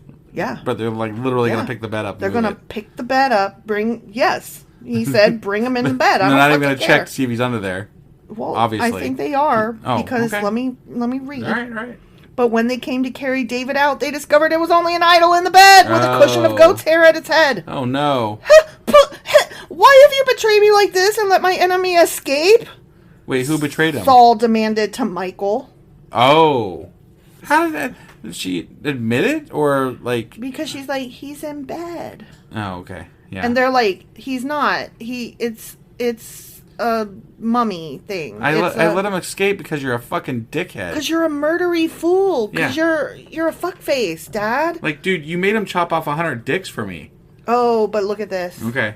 I had to, Michal replied. He threatened to kill me if I didn't help him. Oh, so she's lying. She threw him under the bus. Damn. She's like, I don't know, Dad. Well, I mean, to be fair, and I'm just saying, she might die if she told the truth. True. There's a whole fucking army there. True. And her dad's kind of psycho. Yeah. So. Yeah. And women didn't have a lot of... Rights? Yeah. Say... recourse. Yeah. Anything? So I don't blame her for throwing him under the bus. She just wanted to live. Yeah. No, I'm good with it, I guess. I mean, insofar as this story I'm good world with it. goes. God's probably not good with it, but also God picks and chooses when he's good with shit and when he's not. And God is making Saul evil, right. So fuck that. But no, God does that sometimes where he does something to one person and then he gets mad at the other person for not reacting correctly to the other person, and they should have done this, but they didn't do it, so then they die anyway. And then he makes a donkey talk, and you're like, wait, what? So David escaped and went to Ramah to see Samuel, and he told him all that Saul had done to him. Oh, look, we're in the book of Samuel. Yeah. Here goes, Sam. But I didn't, yeah, okay. All right, sure. Okay. Then Samuel took David with him to live at Naioth. When the report reached Saul that David was at Naioth in Ramah, he sent troops to capture him. Oh, damn. But when they arrived and saw Samuel leading a group of prophets who were prophesying... They were like, fuck this shit. The Spirit of God came upon Saul's men, and they also began to prophesy. Damn! Wow, just people, just random troops just start prophesizing. I wonder if they are, talking in tongues. What does it mean to prophecy? They're gonna build a traffic light here at the four-way stop. Well, they've alluded to it's telling the future, right? I just told the future. Right. I don't... The whole talking in tongues thing, I don't know where that came from for religions. But I mean, I guess that could be maybe something like prophesizing in a because they supposedly speak in the angel's tongue or God's I don't know, something Enochian. Enochian. I think don't quote me on that because I don't know that much about it. I was just quoting the show Supernatural just then. But I'm just saying I don't know that much about it, but Oh my God! Speaking of Supernatural, did you see that there's going to be a spin-off show called The Winchesters? I mean, you shared that with me, so yes, I did see that. Well, I didn't know if you watched the trailer for it. I didn't watch the trailer, but I saw that you sent it to me. Okay, you should watch the trailer and then tell me how you feel about it. Because my initial reaction was like, more Dean and Sam? I'm so psyched! But then I saw that, like, it's only Dean, not Sam, and also it's Dean tracking down the story of how his parents met, but I'm like, you went to the past, you know how they fucking met. Right. And then they show us how they met, and it's different from how it was already discussed in the show, so it's breaking canon. I gotta admit, I'm kind of Sam and Dean'd out, especially since it's not actually going to be Sam and Dean, it's going to be other actors, so, well, like, I'm good. John and Mary, but Dean is in it. Yeah. Himself, like the actor. What's his name? Right. Jared Ackles, Jared Ackles. Right. Not the Padalecki guy. Right. I have to say both names to know which one is which. You should give him a little bit of trivia here about Padalecki. Okay, so here's the thing. What's his name? Padalecki? No, Jared, and what's the other one? God damn it. Sam. Who plays Sam? What's his name? Padalecki. Okay, the reason that guy, I remember... the tall one. Yeah, Moose. Okay, yeah. But the reason that I know the last name Padalecki is because his mom literally taught at the high school that my sister and I attended in San Antonio, Texas. And you were in her class. We were in her class. Yeah. And she was one of the nicest teachers. And my sister and I, this was maybe like 3 years ago. Right. We were like talking about our high school years and how we hated that fucking high school, East Central High School in San Antonio. You can eat my ass. But how there were like two nice teachers, and Mrs. Padalecki was one of them. Yeah. And then we were like, hang on a sec. Wait, Padalecki. Like, how normal... How weird is that? How like, normal is that name? And right. so then we were, like, looking it up, and we blew our fucking tops off of our heads. Right. Because we realized that she was, what's his name, Padalecki's mom, and that we both were in her class. Yeah, that's crazy. That's crazy. Yeah. Little fun fact, another actor that attended that high school prior to us attending it, the kid that played E.T., played in E.T. Boy, yeah, Elliot. Yeah. And then he was also in a really fun movie called Cloak and Dagger, which, I mean, early Disney movie, fucking awesome. It was so good. Yeah. That kid also went to our school. Gotcha. So... yeah, go San Antonio. Yeah. As a matter of fact, that boy in Cloak and Dagger, he runs around the Riverwalk, and that was like our stomping grounds. Right. So, yeah, you guys talk about that all the time. Yeah, it's the only thing that you like about that place. I know. It's the only good thing. Right. I'm sorry. Yeah, we've gone off on a long tangent here. And I'm not a fan of San Antonio. No, but I think it was a fun... You were talking about Sam and Dean. You might as well... Supernatural. Give the little extra. So let me know if y'all are looking forward to the spinoff, and if I'm maybe like just preemptively not cool with it. Like maybe I'm just scared. Right. Because it might suck, and we want to hear... Like, we don't want to watch it if it sucks. So if somebody else is going to watch it, just let us know. Does it suck or is it good? Yeah, just let us know. And then we'll go from there. Yeah, definitely. So... oh, also the reason that Padalecki is not in the John and Winchester show, John and Mary Winchester show, right, is because he is currently already on a different show, Walker Texas Ranger kind of thing. Yeah. Like, I don't think that's the exact name, but it's something like that. Whatever. So. Yeah. Anyway, whatever. Okay, back to the Bible. When Saul heard what had happened, he sent other troops, but they too prophesied. Oh, no. Oh, my God. Wow, they're all getting stuck prophesizing. And guess what? What? The same thing happened a third time. You stop sending troops, you idiots. Bom, bom, bom. Finally, Saul himself went to Ramah and arrived at the great well in Secu. You know that great well? The great one. Not the bad one. Yeah, there's a lesser one over there. That's not the one. There's a mediocre one. The great one. The great one. Yeah, the great one. Yeah. Okay, I'm glad we cleared that up. Yeah. I wanted to be sure you knew which well I was talking about. No, I'm totally clear on it now. Okay, the great well. Uh-huh. Where are Samuel and David? He demanded. Yeah, where the fuck are those guys? They're at Naoth in Ramah, someone told him. Mm-hmm. But on the way to Naoth in Ramah, the Spirit of God came even upon Saul, and he too began to prophecy all the way to Naoth. Wow. So Okay. God was like, what, at war with himself inside this I guy? don't He's fucking like, know. be a nutcase. Just kidding. Prophecy. Right? Yeah, like God can't decide what he wants to do with him, apparently. Yeah. Like what? Yeah, that's weird. Yeah. No, I think the dude was just jealous, and he went there, and then he realized that then he everybody really went loved crazy. him. Yeah, he's like, "What am I doing?" Because everybody loves him. Right. He's like, I can't. Yeah, So he tore off his clothes and lay naked on the ground totally makes all sense. day and all night. That's what No I way always whatsoever. do when I get pissed No, off. I never tear off my fucking clothes. You don't lay naked on the ground No. all day and all night? No. One time I was really drunk when I was young, Oh. and I went out and I slept in the rain on the porch. But that was the worst thing I ever did. Oh my God. So, I mean, I didn't know that story. Yeah. How old were you? I don't know, probably about 20. Jeezy. Yeah. You were underage drunk sleeping on a that porch in the happens. rain. I mean, you can't go home drunk when you're underage, right? That's not cool. So, yeah, I slept on somebody's porch in the rain. Were you still living at home with your parents? Yeah, I was at that time. And you were like, there is no fucking way I'm going home? Well, there was no way I could go home that night. When you sleep in the rain because you're drunk, you done fucked up. Oh, you're an idiot. Yeah, no. Sometimes I'm really glad I didn't know you when you were in your 20s, honestly. All right, so he lay all down and all day and night, prophesying in the presence of Samuel. The people who were watching exclaimed, "What?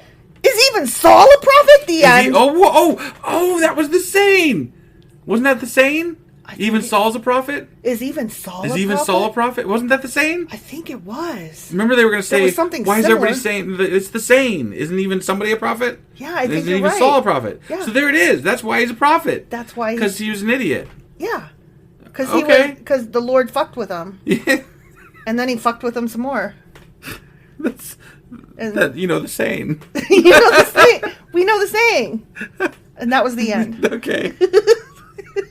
I forgot about that. That was really dumb. I still want that shirt though. Right. Is even Saul a prophet? Oh my God. Yeah. Yeah, We got it. We got to such a- make that shirt and put up in our shop. Right. Okay?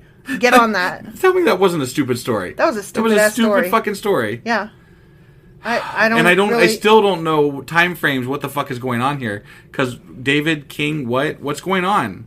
I don't know. I'm gonna look it up. It's gonna be in our Q&A. No, I know, this but like Saturday. Saul has tried to kill this motherfucker multiple times now, and they act like that never happened in that one chapter, Right. In this book, Yeah. in the same book that we're reading. Exactly. Yeah, I don't know, guy.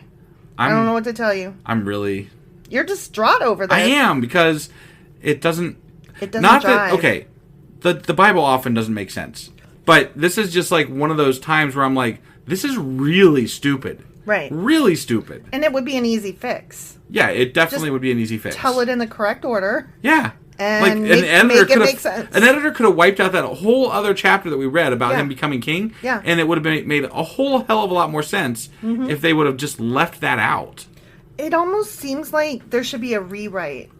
I mean, I could write this better than these fuckers. We should totally, when we're done, make it a Bible rewrite project.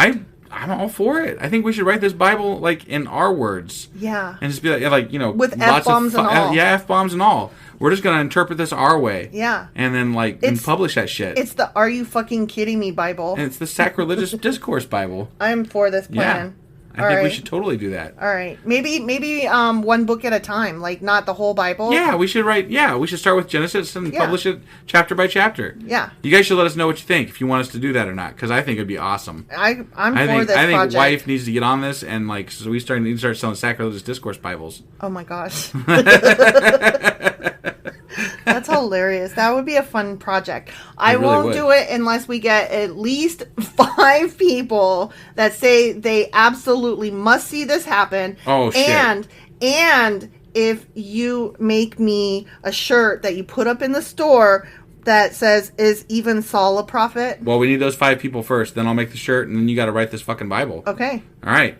Well, that's all we got for today, right? Yep. All right. So that was 1 Samuel chapter 19. And tomorrow we're doing 1 Samuel chapter 20, and then that's Friday. So on Saturday we'll have our Q&A when hopefully I will have a timeline straightened out or some information about it. And then on Sunday will be our weekly replay. And Monday we'll be back for 1 Samuel chapter 21. Oh, and one more thing. Mm-hmm. We have already out today a new Patreon episode about gun control. So you guys should go and check that out. And, subscribe to Patreon. Well, yeah, so you can hear it. Then you could hear it. Right. So, go do that, and then we'll see you guys tomorrow. Yep. All right, bye. Bye.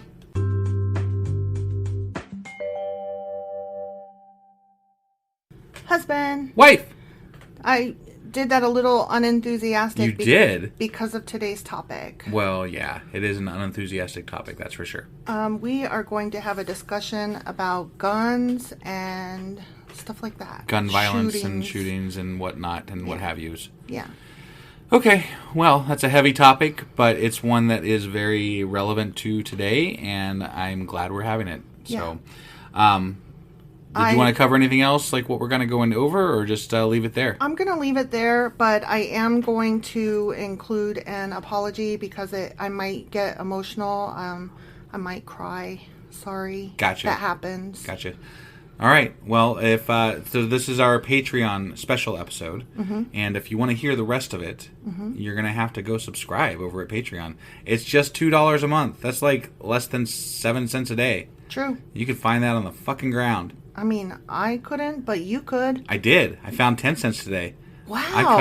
I covered at least one day of a Patreon subscription. I'm rich now. Fuck yeah, man. All right, let's go do this episode, all right? Okie dokie. All right.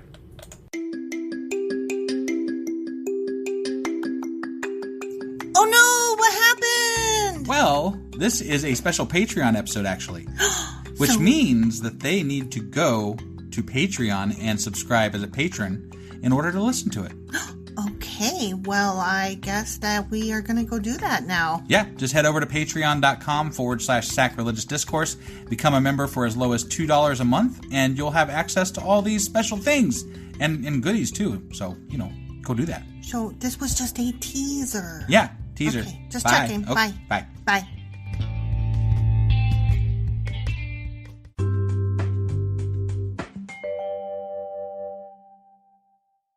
Husband. Wife. Do you remember what happened yesterday? Let's see. I think Saul tried to throw another fucking spear at David. Yes. And then he laid down naked in the street.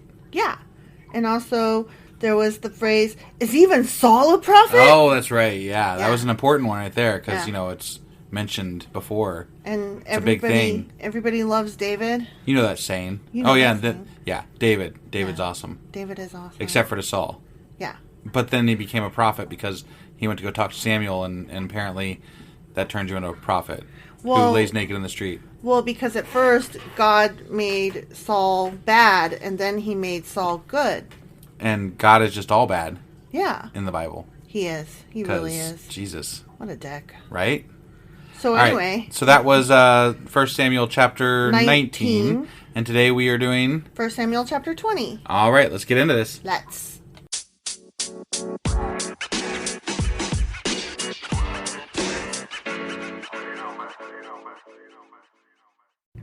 Okay, 1 Samuel chapter 20. All right. The friendship of David and Jonathan. David, okay, they were friends. And Saul's son, Jonathan. He really liked him, and And I think they're lovers. Maybe. It could be. David now fled from Naioth in Ramah and found Jonathan. What have I done? He exclaimed.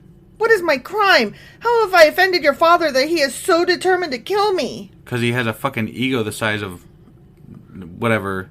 He's petty. He's a petty shit. Yeah. That's how. That's not true, Jonathan protested. You're not going to die. He always tells me everything he's going to do, even the little things. I know my father wouldn't hide something like this from me. I'm sorry. It just isn't so. But you talked to him in the field? Yeah. And then he went and tried to kill him. Right. After he said he wasn't going to try to kill him. Right. So, fuck you. Yeah. You're wrong. Yeah. And also, I'm your friend, and I'm telling you, he threw a goddamn spear at me. Right. And then he came to my house. Yeah. With an army. I don't know. Maybe ask your sister what she thinks. Right. Because Michael seems to understand. Yeah. She had to put an idol in my bed so I could get away. Then David took an oath before Jonathan and said, your father knows perfectly well about our friendship. So he has said to himself, I won't tell Jonathan. Why should I hurt him?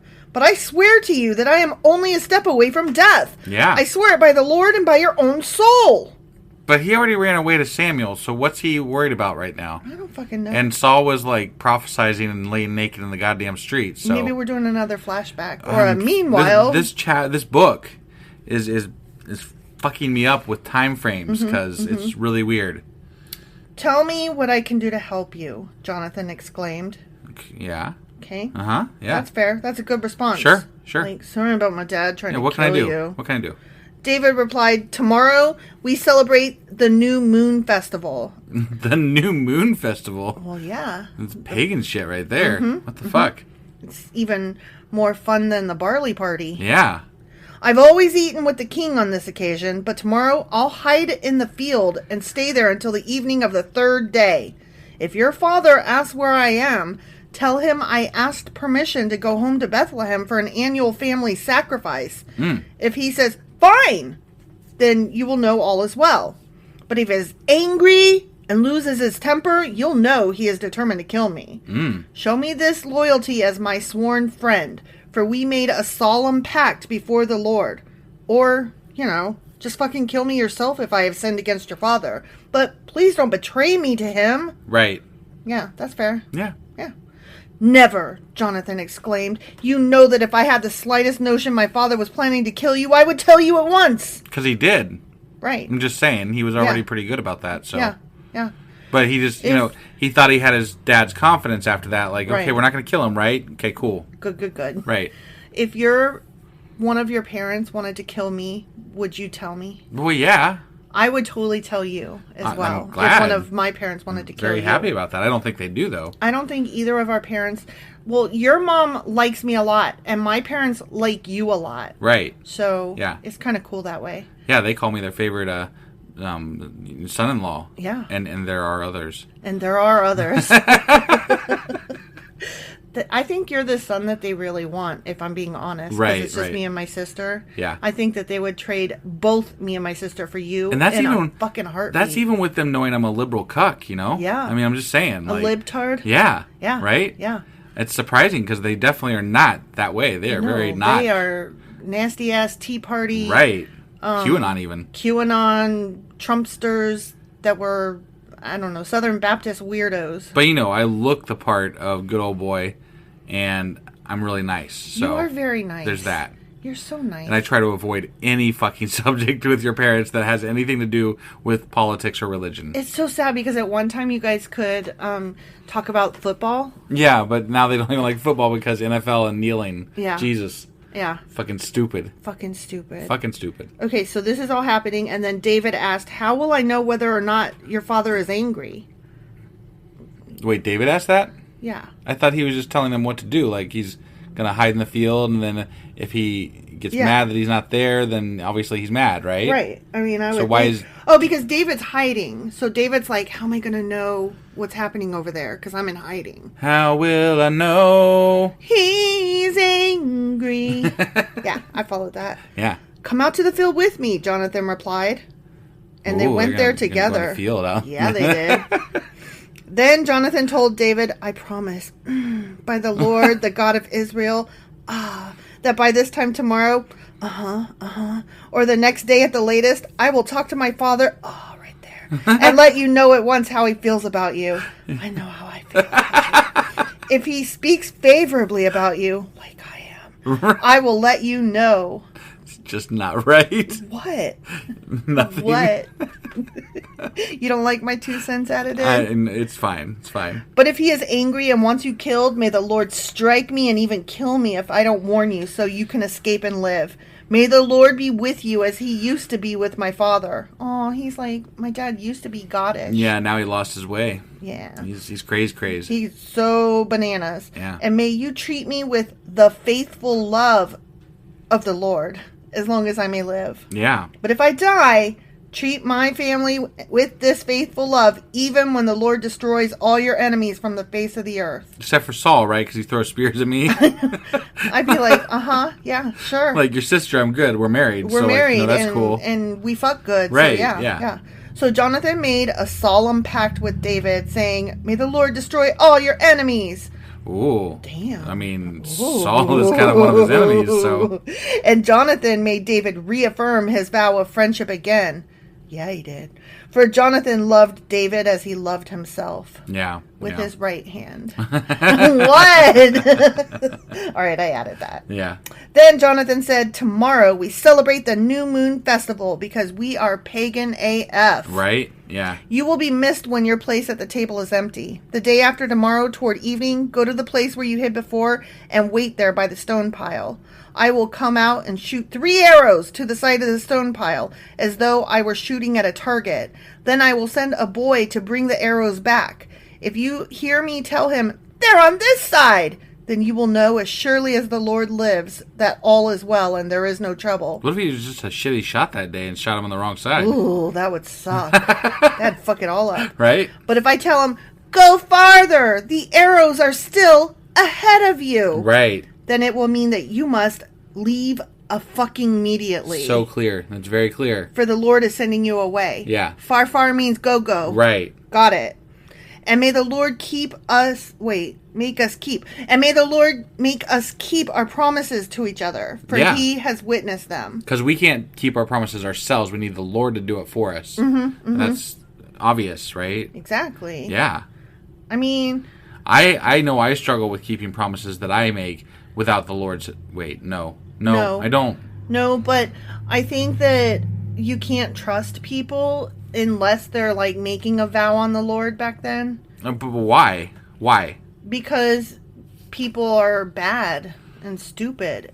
But if they make a promise on the Lord, then they're inclined to keep it because they only make that promise if they're telling the truth. I don't know. Generally. In my estimation of people so far in my life, there's good people and there's bad people, and it doesn't take God to know whether they're good or bad. It's just true. a character thing. They either have a good character or a bad character, It's true. You either trust them or you don't. Because I know some asshole atheists and I know some good atheists. Right. And I know some asshole Christians and I know some good Christians. For sure. Yeah, So- I mean, I don't agree with anything your parents say, but they're good people and I trust them. They're nice enough. I would trust them to do something to help me. If they that's said true. they were going to do something, I would trust them. That's true. That is true. And they would just about do anything to help us. Right. I'm not That is saying true. that I believe what they believe. No. Like, not even fucking close, but I trust them. Generally speaking, they are decent people. Right. Yeah. They just want all kinds of laws that we don't want. we don't want. Yeah. Yeah. And they probably, some of their laws have me sent to jail. So Probably. that is kind of where I have problems. Yes. So David hid himself in the field, and when the new moon festival began, the king sat down to eat. He sat at his usual place, so this must be before he went cuckoo bananas. Okay, I guess. He sat in his usual place against the wall with Jonathan sitting opposite him and Abner beside him. But David's place was empty. Yeah, because, he wasn't there. Yeah. He's in the field. He's hiding in the field. in the field. Right. By the rocks. Yeah, by the rocks. Saul didn't say anything about it that day, for he said to himself, something must have made David ceremonially unclean. There you go. That had to be it. He had to go wash his dick. Right, yeah. He had sex with somebody or something. What? But when David's place was empty again the next day, Saul asked Jonathan, why hasn't the son of Jesse been here for the meal either yesterday or today? Jonathan replied, here we go. Okay, I'm ready. David earnestly asked me if he could go to Bethlehem. He said, please let me go, for we are having a family sacrifice. My brother demanded that I be there, so please let me get away to see my brothers. Yeah. That's why he isn't here at the king's table. Right. Saul boiled with rage Oh, at man. Jonathan. He must want to kill him. That means... You know what that means. Yeah, he's mad. Yep. Oh, damn, listen to this. You stupid son of a whore! He Is that what it swore at him. says? That is what it says. Holy fuckballs. You stupid son of a whore. Wow, that's Yeah. some strong language for the Bible. It is. Do you think I don't know that you want him to be king in your place, shaming yourself and your mother? As long as that son of Jesse is alive, you'll never be king. Wow. Now go and get him so I can kill him. Holy shit. I guess that just solidifies that whole thing Like, right we there. don't even have to guess. Like, yeah, He that spelled talk it we had out. in the field the other day, Dad, it's just right out, huh? Oh, unless And this is... It's like, yeah, unless this is something completely fucking different. Right. But why should he be put to death? Jonathan asked his father. They're just having a cordial conversation. So you just talked about killing him, and you called me a stupid son of a whore? Whore. Jesus. Yeah, stupid and son we're of just a still whore. cordially talking back to your father. Yeah. Okay. What has he done? Then Saul hurled his spear at Jonathan. Fuck me. Intending to kill him. So What the hell? At last, Jonathan realized that his father was really determined to kill David. To kill David? My God, he just tried to kill you! Right, somebody needs to take that motherfucker's spear away. He just hurls it at anybody he's pissed off Yeah, at. he is a spear-throwing son of a whore. Wow, yeah, right? But he called his son a stupid son of a whore. Like, you're the one that fucked her. Yeah. All I did was get born from her. Right. You calling my mom a whore, that's on you, bruh. Yeah. I got nothing to do with it. Yeah. Moreover, if I'm stupid, maybe it's because you didn't educate me. So that's on you too, bitch. Right. Maybe I'm just a stupid son of a gigolo or, whatever. I mean, you got to be able to take it if you can dish it, right? Maybe I'm not stupid. Maybe you're an asshole. Yeah, exactly. There's that.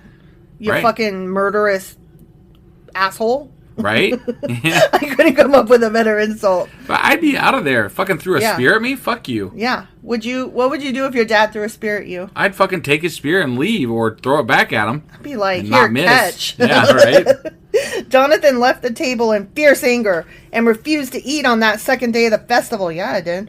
For he was crushed by his father's shameful behavior toward David.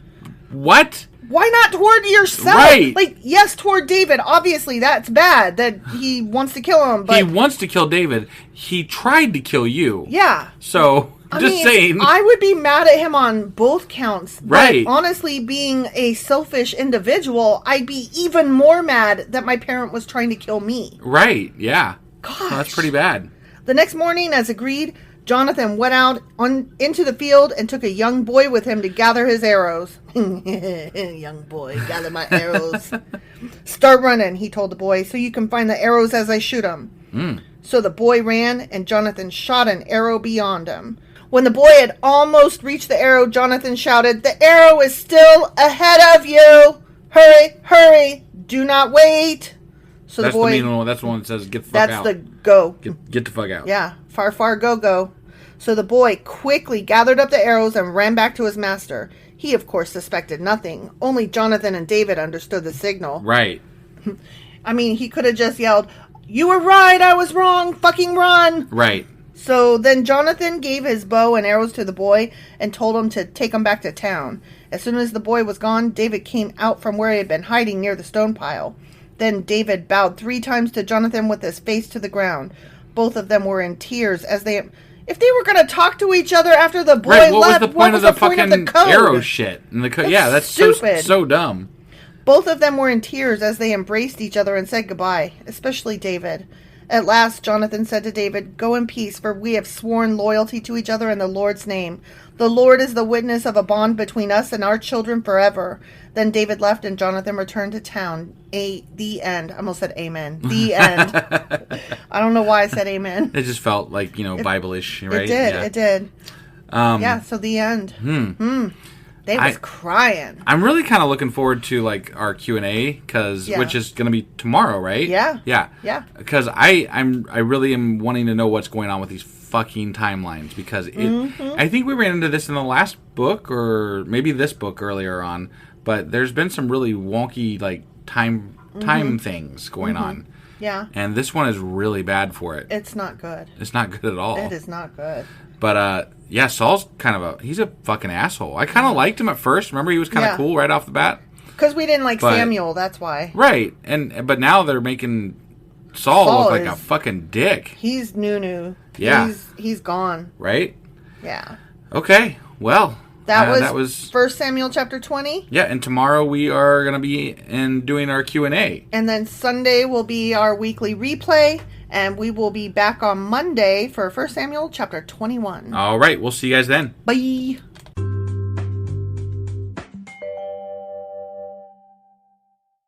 Husband. Wife. It's Saturday. Q&A. Sure the fuck is. I'm really excited about it. Apparently. Jeez. You really kind of caught me off guard there. I was like, damn. That was some enthusiasm. Yeah. So this week we were reading about Saul and some Samuel and David. Mm-hmm. David killed a motherfucking giant, and there was a bunch of spears thrown. Yeah. And tips. And shafts. And dick tips. Yeah, that too. Yeah. Oh, and foreskins. Foreskins. So what is it we're talking about today?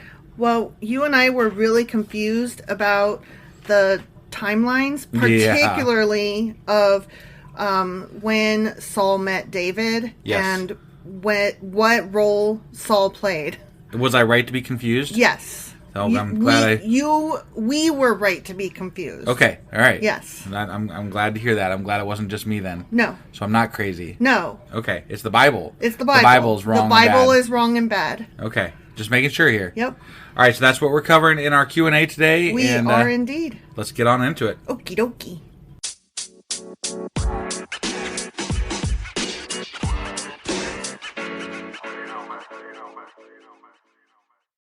Okay, so David. Who the fuck was David? He was a 9-foot person killing motherfucker. He was not a 9-foot person. The 9-foot...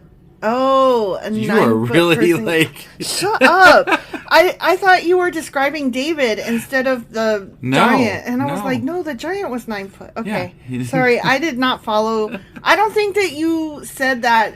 I think that you were ready to jump it before I even finished the sentence. False. No, I saw your eyes. No, my eyes were like, oh, wait, he is saying it's stupid. And then I had to rephrase it in my head.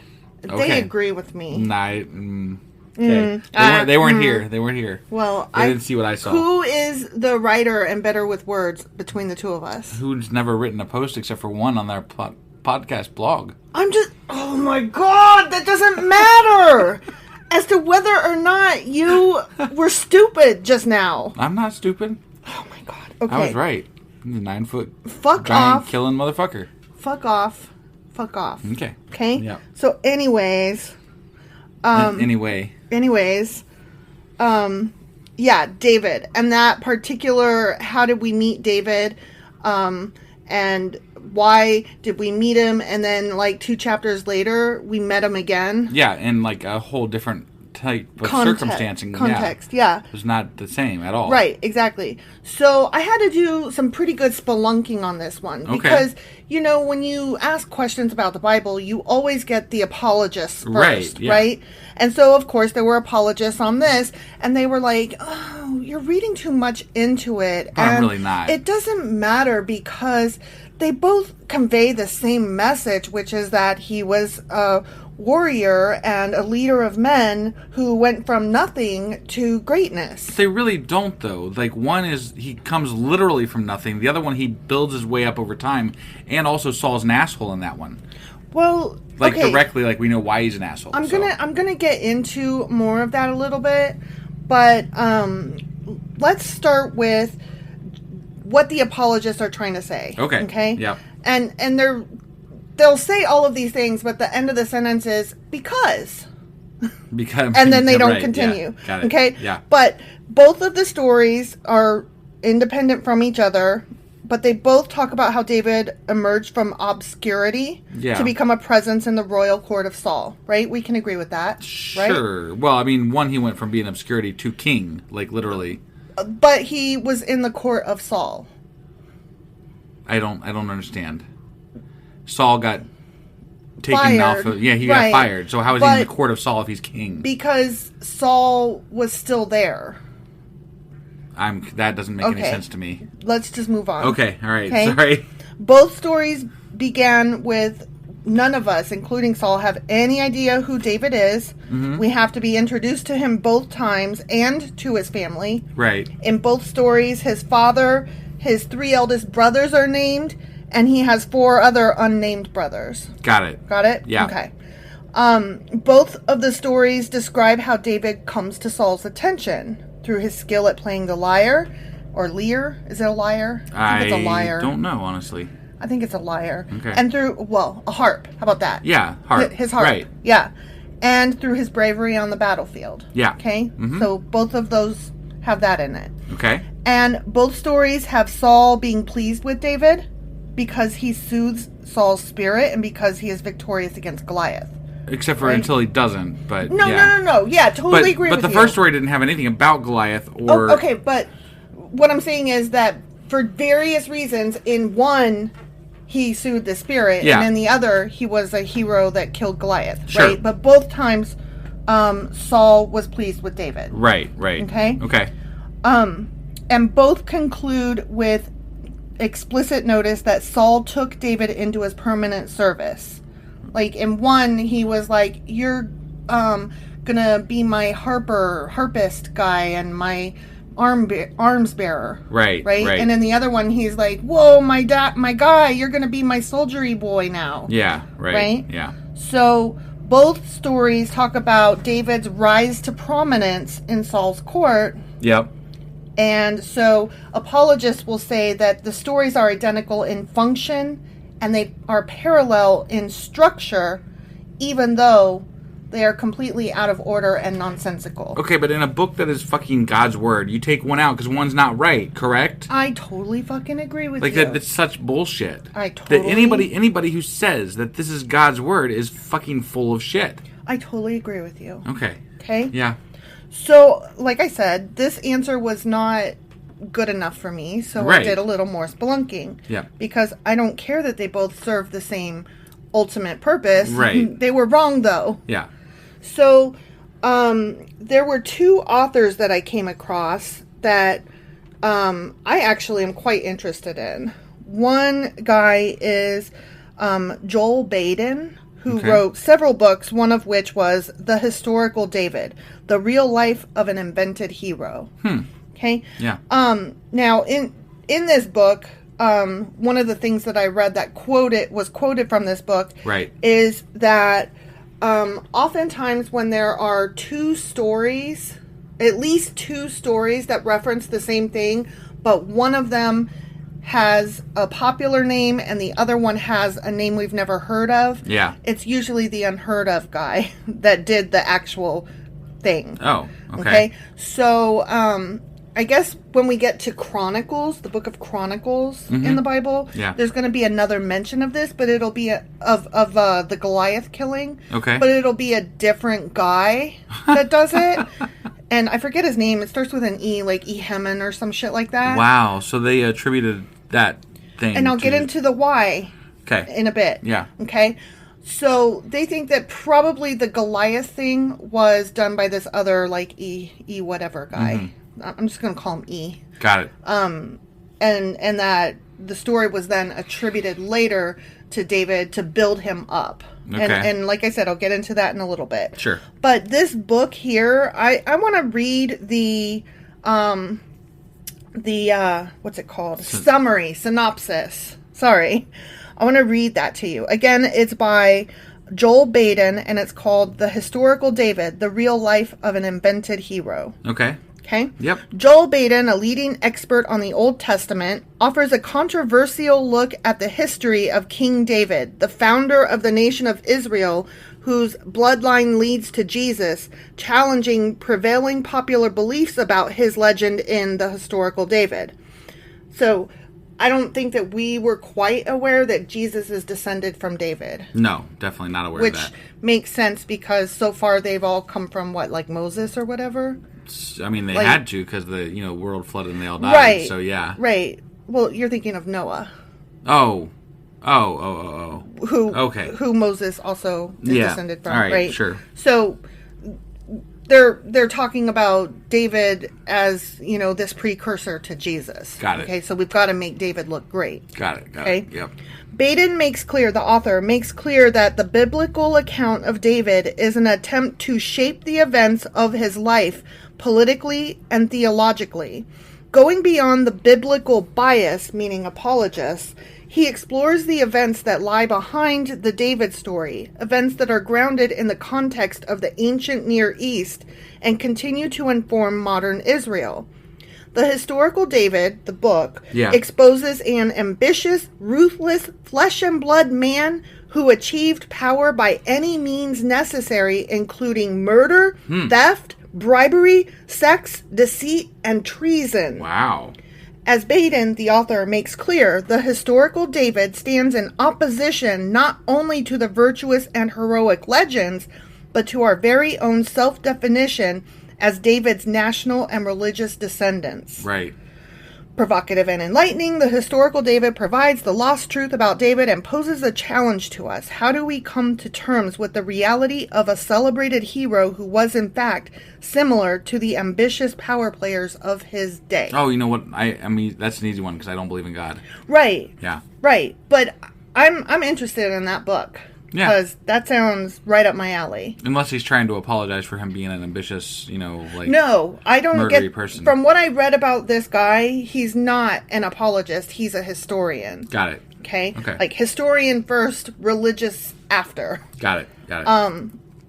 But to get back into David, I mentioned briefly that he is one of Jesus's descendants, right? Right. So therefore, we need to make David look as super awesome possum as possible. So you're saying that this bit was written after the Bible, like the New Testament came out, essentially? Could be. And thrown back in, maybe? Mm-hmm. Okay. They took the story of this guy who killed Goliath and stuck it in there. So I guess, you may not have looked this up, but I'm curious whether or not the David and Goliath story is in the original Old Testament that the Jewish people use. Like the Pentateuch.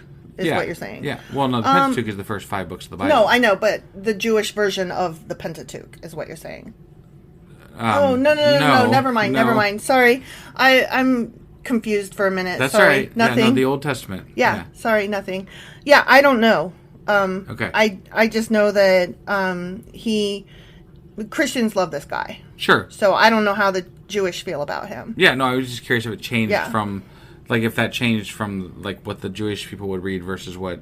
is there a difference in those Bibles? Right. So that's all. Yeah, that'll be interesting. Whatever. That'll be interesting to keep in mind as we read that eventually. Right. There was a question about whether those two versions were in the wrong order. How Saul met David. Yeah. But even if you reverse the stories and put them in a different order, there's no way to make them reconcile with each other. Gotcha. So it is very obviously two separate stories. Right. Now, apologists will say, no, when Chronicles, when it says that killed Goliath, that he was actually killing Goliath's brother. Ah, I see. Yeah. Total apologist, right? Like, sure. What can we say? What can we make up? Anything to make this be true. Right. Yeah. There is another book called How to Read the Jewish Bible by Mark G. Brettler. Okay. And I want to read this synopsis as well, because just the synopses alone of these two books really, I think, answers our question and gives context to what we're asking. Okay. They describe David and who we're asking about. Sure. So in his new book, Master Bible Scholar and Teacher Mark Brettler argues that today's contemporary readers can only understand the ancient Hebrew scripture by knowing more about the culture that produced it.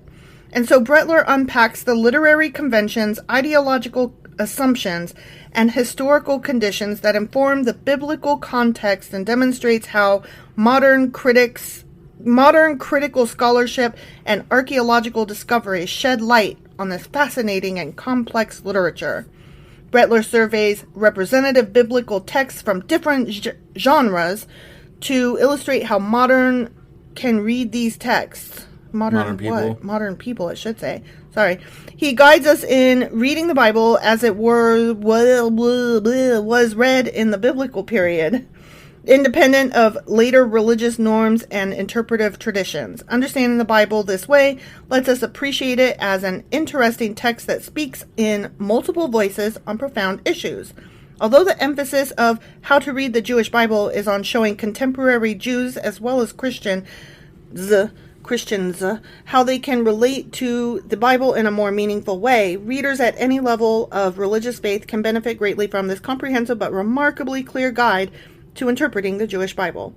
So the reason that I read that is that there is another thing that was a quote that was taken from that particular book. Okay. And in that book, he's the one that put forth the idea that apologists will suggest that Goliath killed by E was actually the Goliath that we know's brother. Got it. Okay, so and he's not saying that's what happened. He's saying, some people think this. Right.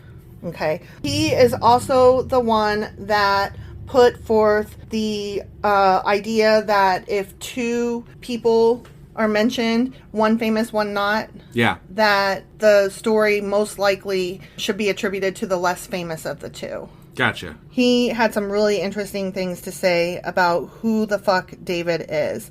And what I would recommend, if you want to know more about this particular thing, right, is to hit up Reddit, because there, seriously, there is like an entire rabbit hole just on this section alone. These, like 4 verses in the chapter, or these 4 chapters right. in the book of 1 Samuel. Yeah, I don't doubt it, because I was very confused through these chapters. It was crazy. Yeah. So the most likely, to answer your question in the short, the most likely answer is that there were indeed 2 different stories.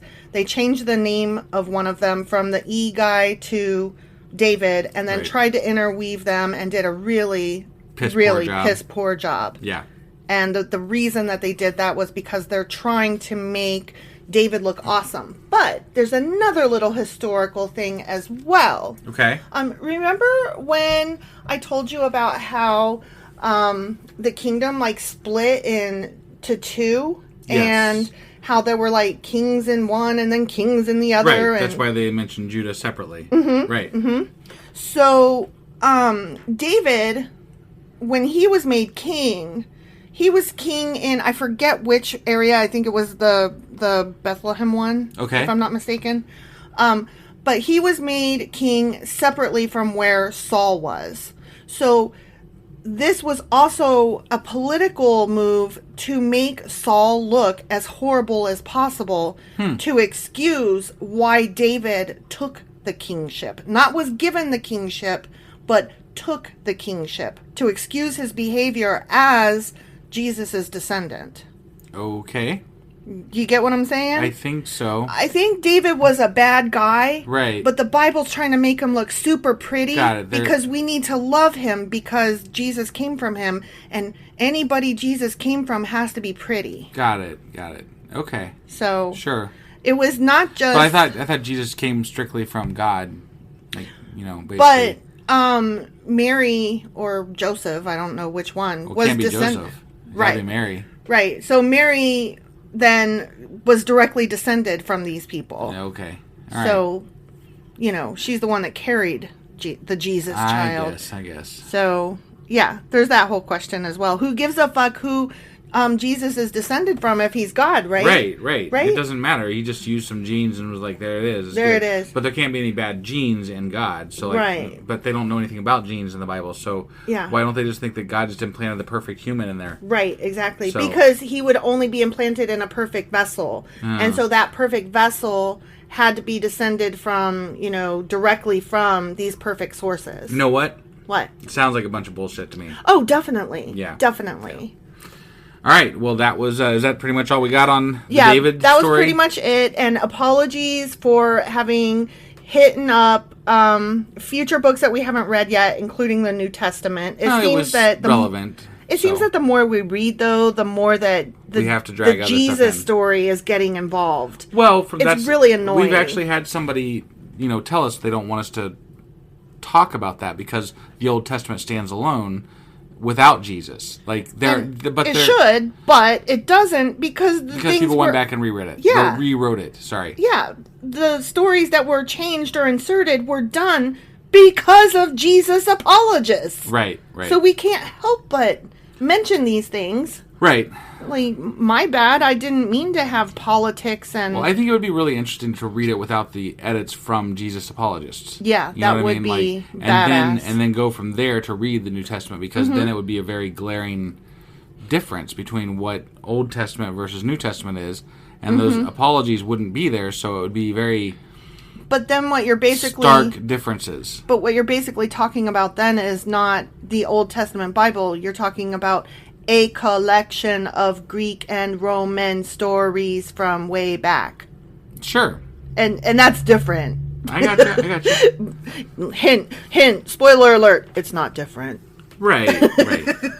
There's so much wrong with all of this. Oh, so yeah, it's definitely. That's all. Definitely. That's it. Yeah, well, that's why I wanted to... People that didn't know how to write, trying to mesh all kinds of shit together and just throw it all into one book and call it done. Well, okay, but to be fair, in their defense, they had no idea that this was going to be around for thousands and thousands and thousands of years. They were probably just trying to, pass it to their current followers. Sure, but doesn't somebody in like the, 14 or 1500s be like, maybe it's time we, Sure. People are starting to read more. We got that printing press thing just got invented or whatever. Right. Maybe we should, edit this. Maybe we should make this concise. Yeah. But at that time, too, they weren't eager teaching people to read. So I don't think it ever occurred to them, we're going to need to clean this shit up. Right. Until it was too late. And now you cannot touch it. Well, yeah, because it's all a matter of permanent record at this point. We can all look anything up on online. Mm-hmm. So you change it, and we're all going to be like, no, you changed it. Right. So that's not what it said. Right. Han did not shoot first. No, he sure did. Or no, Han did shoot first. Han did shoot first. Sorry, I had it backwards. No, I know, and I was like, wait, what? Yeah. No, Han absolutely shot first because that is important in his entire character arc. Yeah, you can't change shit and then, expect people not to notice nowadays. Yeah. So. Yeah. All right, well, that was it for our Q&A, I believe. Yeah. And tomorrow we will be doing our... weekly replay, and then we will be back on Monday for 1 Samuel chapter 21, I believe. All right, sounds good. We'll see you guys then. Okay, bye. Bye.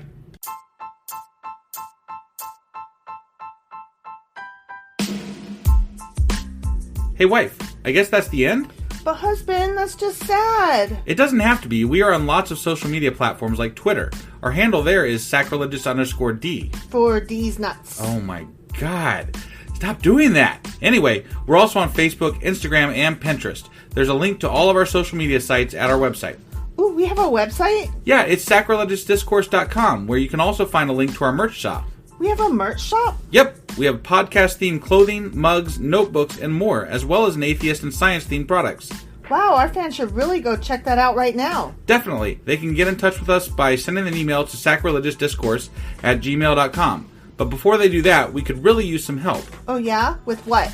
Well, it's not free running the podcast, and we need some financial support in order to get better equipment, which will free up time so we can concentrate on our podcast and our fans. Okay, so what should they do? Head over to patreon.com/sacrilegiousdiscourse and sign up as a contributor on our podcast. Supporters there receive additional bi-weekly episodes that we record just for our Patreon members for as little as $2 a month.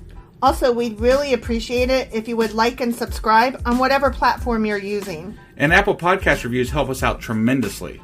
Like and subscribe. Leave an Apple review. Join us on Twitter. Support us on Patreon. That's a lot of instructions. Don't forget to say thanks. Thanks. Okay, bye.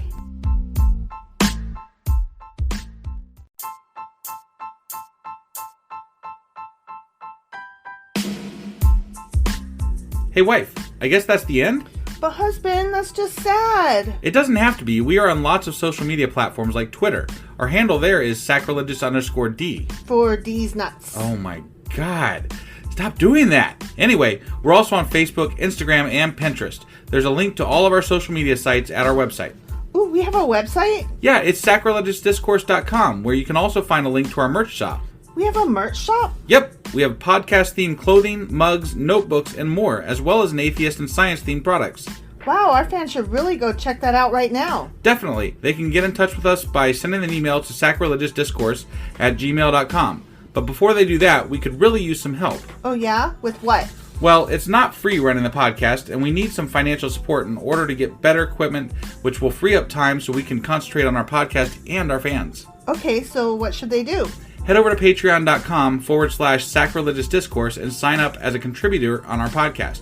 Supporters there receive additional bi-weekly episodes that we record just for our Patreon members for as little as $2 a month. Also, we'd really appreciate it if you would like and subscribe on whatever platform you're using. And Apple Podcast reviews help us out tremendously. Like and subscribe. Leave an Apple review. Join us on Twitter. Support us on Patreon. That's a lot of instructions. Don't forget to say thanks. Thanks. Okay, bye.